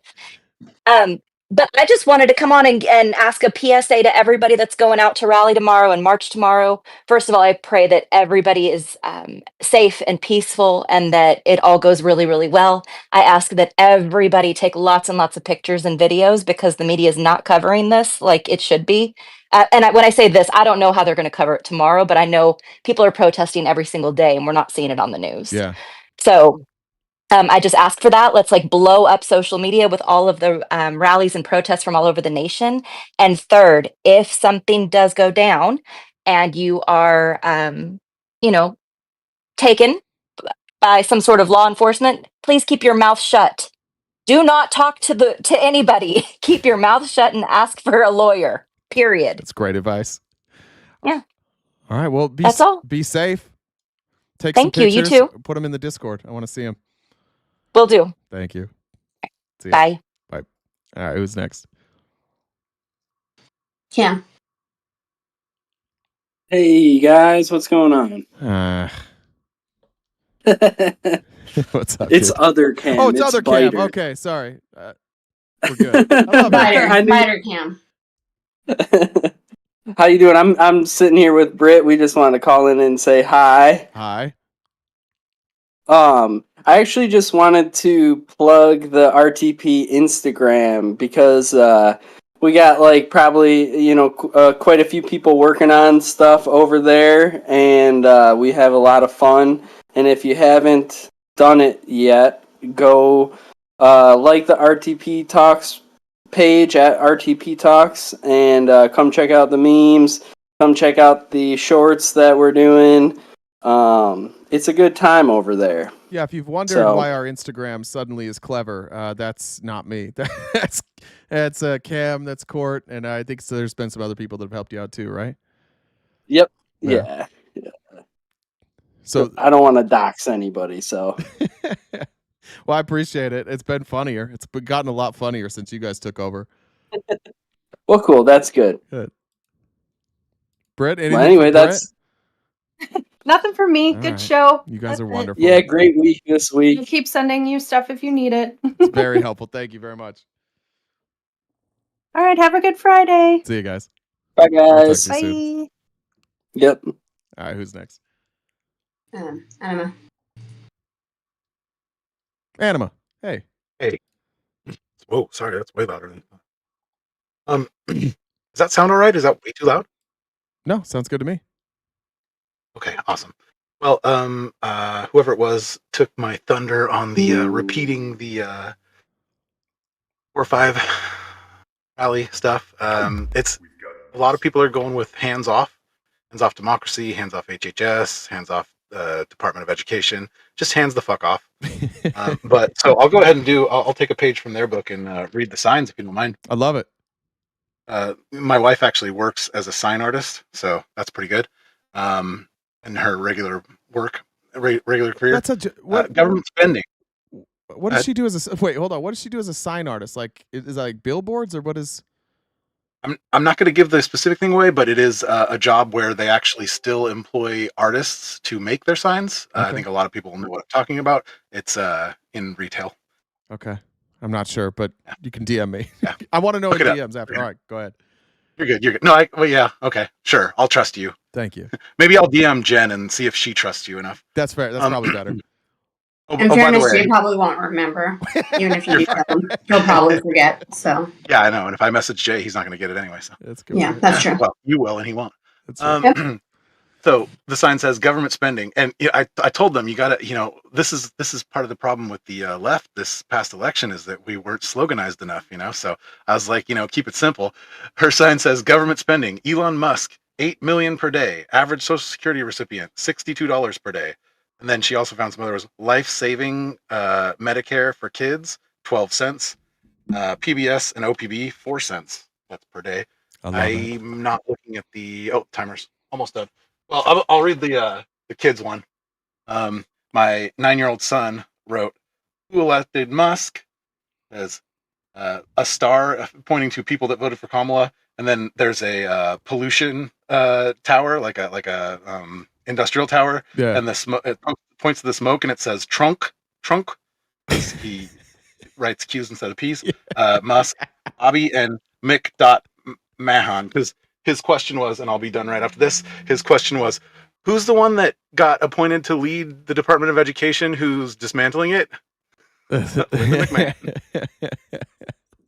I like All right, that. thanks everybody. Thanks, dude. Have fun at the protest. Be safe. Absolutely. All right, who's next? Q. What's up, Q?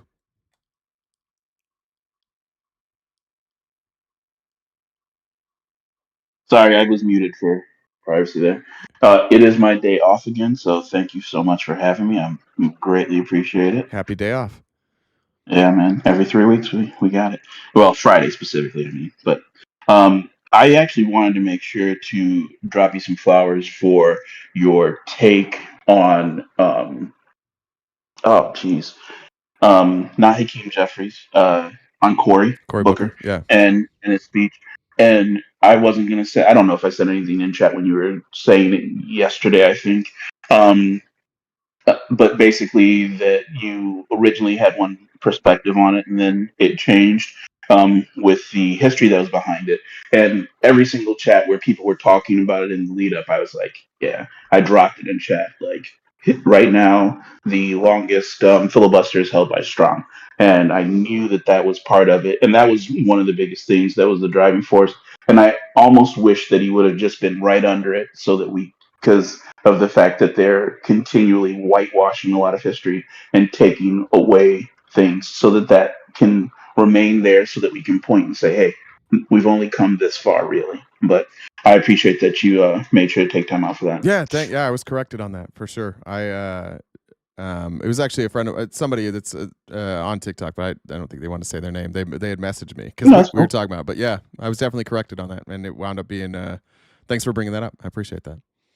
No, it's awesome, and I appreciate you. I did get to listen to your debate the other night, and that was, that was tough. That was tough. That was tough. The guy that just had to keep breathing. Oh my goodness. I liked that guy. He must not have been doing it right because he was. Oof. I was concerned about his blood pressure personally. But. Jen, I don't care what you say. I love being able to hear your voice while I'm at work, so I appreciate you. Oh, that was perfectly received, and that will guide me through the day. Thank you so much. I just ignore it. I just don't respond. The best It was response great, is no though. response. Yep, blush. Yep. I felt it. Bye. Goodbye. Ooh, I love it. Jesus. Anyways, Dr. Diggs. Hi, Jay. Hey. I haven't been listening to your show very much because I am trying to find a new job to escape the burning hellhole. of academia. Yeah. So I'm not going to compliment you, but I wanted to say thank you to the Discord for telling me I'm smart and encouraging me because I had a big interview for a company and everybody was really wonderful about it. And it's the company's based in Phoenix, so if I get it, I will come and yell at you in person or like give you Honestly, the you are so quiet right now. I'm not really sure how to proceed. This is so unusual. You're not well, yelling at anybody. This is I did call that last guest the Bubba Gump shrimp because he said he was a mayor.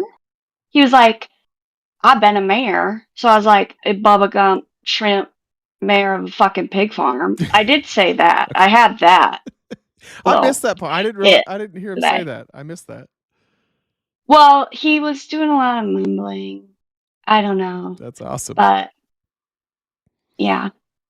So, if I get it, then I'll escape the throes of our economy that's failing. That'd be great. Yeah, I've welcomed. It's pretty expensive here though, so be ready for that. No, I wouldn't move. It would be a remote position, but with like quarterly visits to the headquarters. Oh, that'd be sweet. I Yeah, don't live in the that's the best way fucking to desert. work in Phoenix. Yeah, that's perfect. I hate golf and I hate old people. So fuck that. Jesus. Well, those are all my friends and my hobbies. So Well, I'm sorry for you. that's all right. Congratulations. Thank you. Yeah, hope it goes well. Okay, bye. See ya. Bye. All right, who's next? Chris. What's up, dude? I'll go on mute. Okay, yeah, please. Thank you. You done now? We're done. We done with the charade? No, Jay won't. He doesn't have any really any new good material, so he's just gonna stick with it. Well, I guess we know he's at least good at muting himself. That's one thing he does do right. Except for yeah. Yeah. What's up, man? Just riding this wave, this like booming economy. Everything's fucking great. Nothing to worry about. Stocks are good. Everything's fine. Yeah. Can't complain. Why would I? Who could? Everything's great. Who could? No, I think I've just after I know I say this a lot, but after this week, I think I've pretty much lost all faith I had in the MAGA party of them coming to any sort of sense, right? Yeah. I think it's just there's nothing now to me. We've always asked them what is your line in the sand? What does he have to do, or how stupid does he have to get before you're like, yeah, fuck, this is fucked up. They can't. I went in a couple lives and asked people, and it's just defense. They just defend. None of them can say this is bad. That simple of a sentiment. They just can't come to terms with it. And well, I don't think we're there. I just don't think we're there yet. I don't think we're at the pain point yet. Most people don't have a 401k. Most people don't have a lot in stock. Most people aren't invested in things. And so far, what people are feeling now is you either have a retirement account or maybe a little bit of fear. And I think that fairly, if you don't understand what's going on, or if you think that Trump has some magical plan that he's just going to slowly roll out, I could understand how some of them now they haven't felt that pain yet. It'll be interesting to see what happens when the pain starts really being felt. I think a lot of people are going to see, especially where I live in warmer states, people are going to see really high electric bills. People are going to see grocery prices skyrocket. Their summer plans are going to be cut a little short. I just don't think people have really felt that pain yet. Most of the pain so far has been felt by high net worth individuals, and what they're seeing is net worth being wiped out, but they still have that hope that it'll return. And so I just don't know that we're at the point yet where we're going to see the MAGA Republicans abandon. I think it's got to hurt them first, which sucks. Yeah, right. And that is true. I did kind of take that into consideration, and it's even if they hear other MAGAs say that, oh shit, I looked at my 401k, it's down 15 grand or something, they don't like to listen to anecdotal just as much as anyone really. But yeah, that's a super valid point. That it almost like they can't realize it until like the knife is in their foot holding them to the ground. Like all their friends they're just watching it burn down around them, and they're just like, yeah, well, maybe I won't catch on fire. I'm just gonna keep drizzling a little water on my head and I'll be okay. I did hear that. I was in that bonehead, what's her name, Millie. I was in her live last night. Sorry about And that. I know, she said she did have a line last night. She said, which I mean, I think this line was already crossed.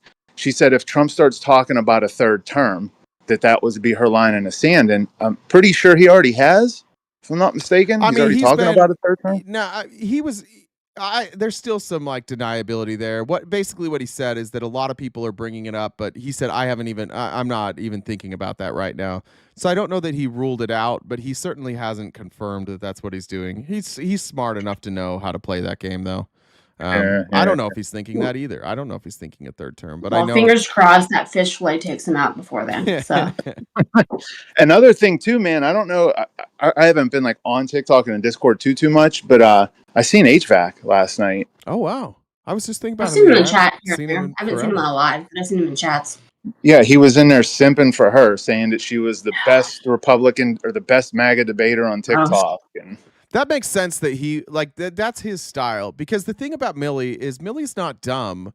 It's just that Millie's arguments are she debates. She's like a really smart version of Jeff, in that they wait for, they wait for you to say something that like they feel like they can play semantics with, and so you never really have a conversation about anything with them. It's just like you say a word, they're like, define it, and then you're like, all right, let me get the definition, and then you read the definition, and then they're like, now take that back, and you're just like, this didn't matter to any of my conversation. Like this definition didn't matter. I can change the word if you'd like, and then you wind up arguing about a definition for 30 minutes.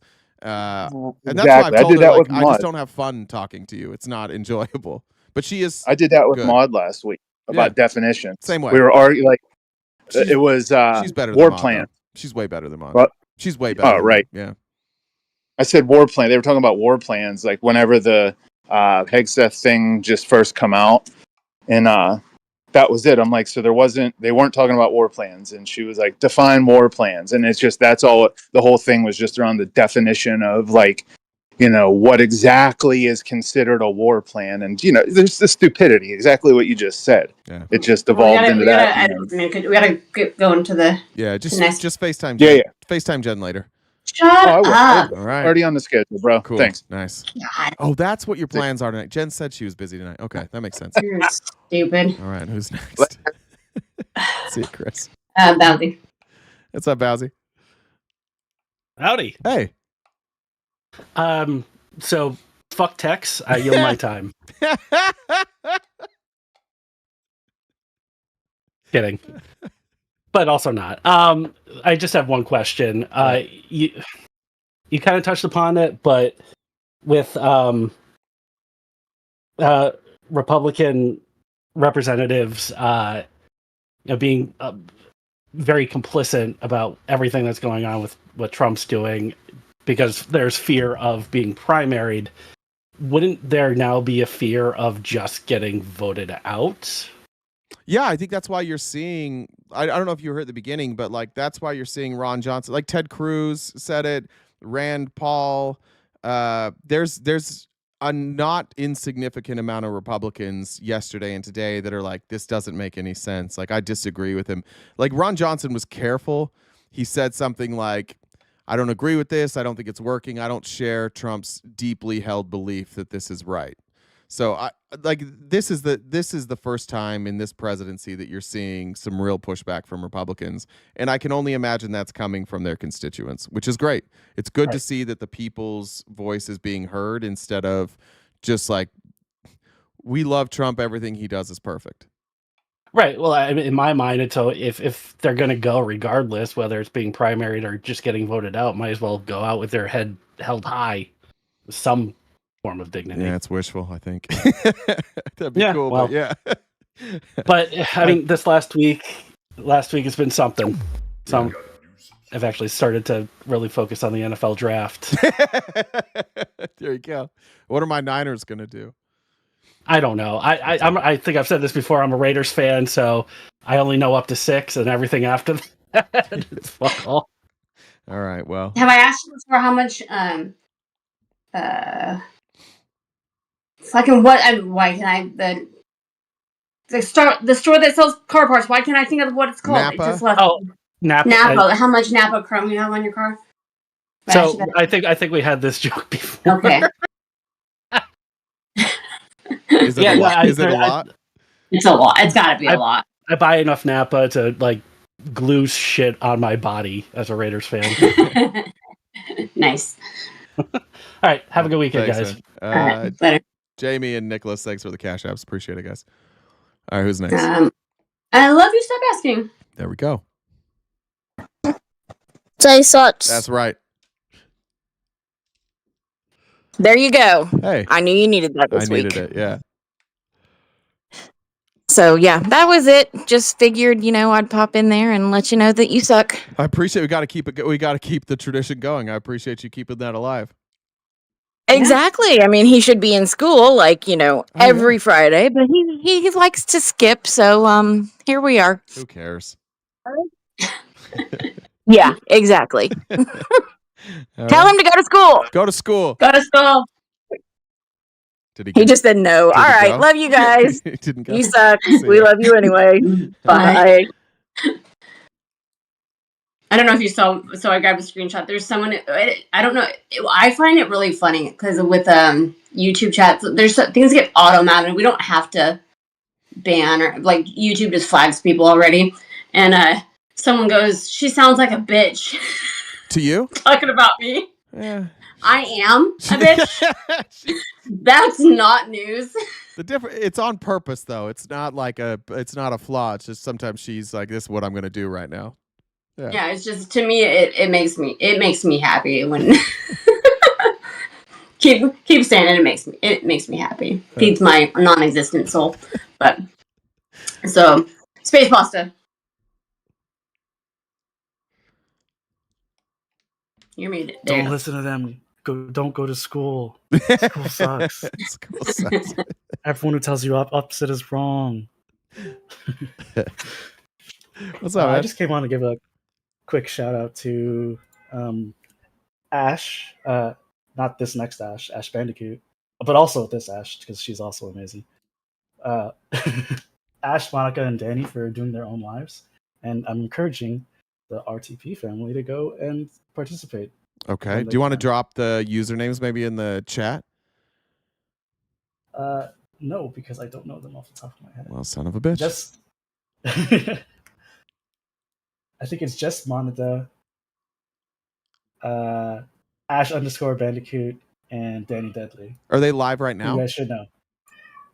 I don't think so. I've seen Danny live a lot. I just lately. came out of a shower. Okay. Hell yeah, brother. All right. Well, shout out all of them. Go check them out. All right, brother. Stop giving men microphones. Support the female women creators. Sorry. I love it. I'll go over there after too. Okay, bye. Bye. Ash, what do you want? I just wanted to say hi. Hi. Hi. Hi. What's up? What y'all come here a lot or what? How's your day? This is It's going. this is my nightmare. Small talk. This is Do you have any fun plans for the weekend? We can't do it. I'll end the live. I'll end it. I can't do small talk. I was thinking. Do you have anything plans for dinner this weekend? I made a video about Booger Bobby. You guys should all go watch it. I saw that. Yeah. I'm going to our protest in our city with my mom and my daughter tomorrow. I have to make a sign. I don't know what I'm going to put yet. What are we doing here? What is going on? I'm just wrapping things up. Do you want your sign with something with Booger Bobby or something else? Do you guys have any questions for me? Yeah. I thought maybe you have some questions. Yeah, 50 seconds left. It's a AMA. Ask me Yeah. anything. Why did you do my What is first your question is favorite why color? did you do this? That's my first question. You Why know, are you doing this to me? that's an open-ended question, but if you really want the true answer, Okay, Millie. I'm gonna need more than 33 seconds. Well, I guess I I mean, don't want the real. Didn't lie to me. Lie to me. I'm good at that. No, I actually, I'm good at mean, big lie too. Maybe I'm not sure which one that could. yeah, Oh, look, somebody else came in to talk. yeah. We have some more small talk here and there. Cool, Jen. Yeah, all right. All right. Well, All right. Well, I guess we'll I, chat I later. also, yeah, and I also just wanted to tell both of you just how amazing you are, and I'm just really glad to be a part of y'all's lives. And I think we're both very special people, and you bring a lot of light and love to people. And I think I can speak for mostly everybody when I say that. So, All right. Have a good weekend. have a good weekend. Bye. Bye. God, I hated every second of that. That was fun. Listen. I felt like a party crasher there. That actually makes me kind of feel I'm bad. so glad you're here. That was 3 Bro, hours. It was so I did lovely. not want that to end. Okay. Like, just let it happen. That's all I can say. Just let it happen. Okay. Let it ease Now you sound like into your soul. Now you sound like a Christian pastor. Oh Lord. Oh God, bro. Sorry. Jesus. Sorry. I actually was a Christian youth pastor back in the day, so that's not funny. Don't say that Sorry. out loud. Sorry. I apologize. God damn it. All right. Well, no, I wasn't that type of pastor. Anyway. Shit. Good. Thank God. Yeah. You got me off my. Oh, that's what I was gonna say. Like a month ago, you mentioned on your broadcast that you took all your stocks out like 2 weeks ago, is what you said, like a month ago, and then like a week after that, you said, "I don't want anybody to follow my financial advice." And now today we have a stock market crash after yesterday's stock market crash. And I just wonder why you don't think that you have a position to offer to other people in the way of stocks and Because I've thought about doing that so many times, and I would have been wrong. I just happened to get it right this time. You still shouldn't follow me. I just got lucky. I took a guess, and I was lucky. That's all that happened. I don't think I was right, and everybody should have listened to that day. But that doesn't mean the next time I'm going to be right. Okay, all right. Yeah. So like everything else you say. Yeah, basically, yeah, exactly the same way. Yeah. Okay, all right. Okay, just wanted to mention that. Appreciate Hey, it. have a good weekend, bro. Hey, awesome shows. Thanks for taking us through this shit show, bro. Thanks, man. Thanks for all the support. I appreciate it. Yep. You've been great. All right. Have a good weekend. Back to you. Yep, you too. All right, Jen. Any last words? No. All right. All right, everybody. We will see you. Somebody was asking if I stream every day. Sorry I wasn't answering. I was trying to focus on here. 9:30 a.m. to 1 Pacific Standard Time on YouTube and Twitch. We're here every weekday. And so you can catch us there. If you missed, if you wanted to join and debate, you're welcome to do that anytime. We'll see you Monday morning. I'll probably find a TikTok live to be on at some point this weekend. I'll probably get really stoned and do that. So if you don't have notifications on, you might want to turn those on YouTube. Because we do broadcast from here, or just look for us on TikTok. We have merch in our bio. We have membership options. We have all sorts of great things that I don't really want to talk about right now. You can follow us on Twitch, TikTok, Instagram, Facebook, Twitter. I love all of you. Thank you guys so much for the support, the continued support. The channel continues to grow. Literally every single day it grows, which is a wild thing to see. And I can't thank you guys enough for your support. I'll see you. If I don't see you this weekend, I'll see you bright and early Monday morning. Stay cute and cool and have a great summer.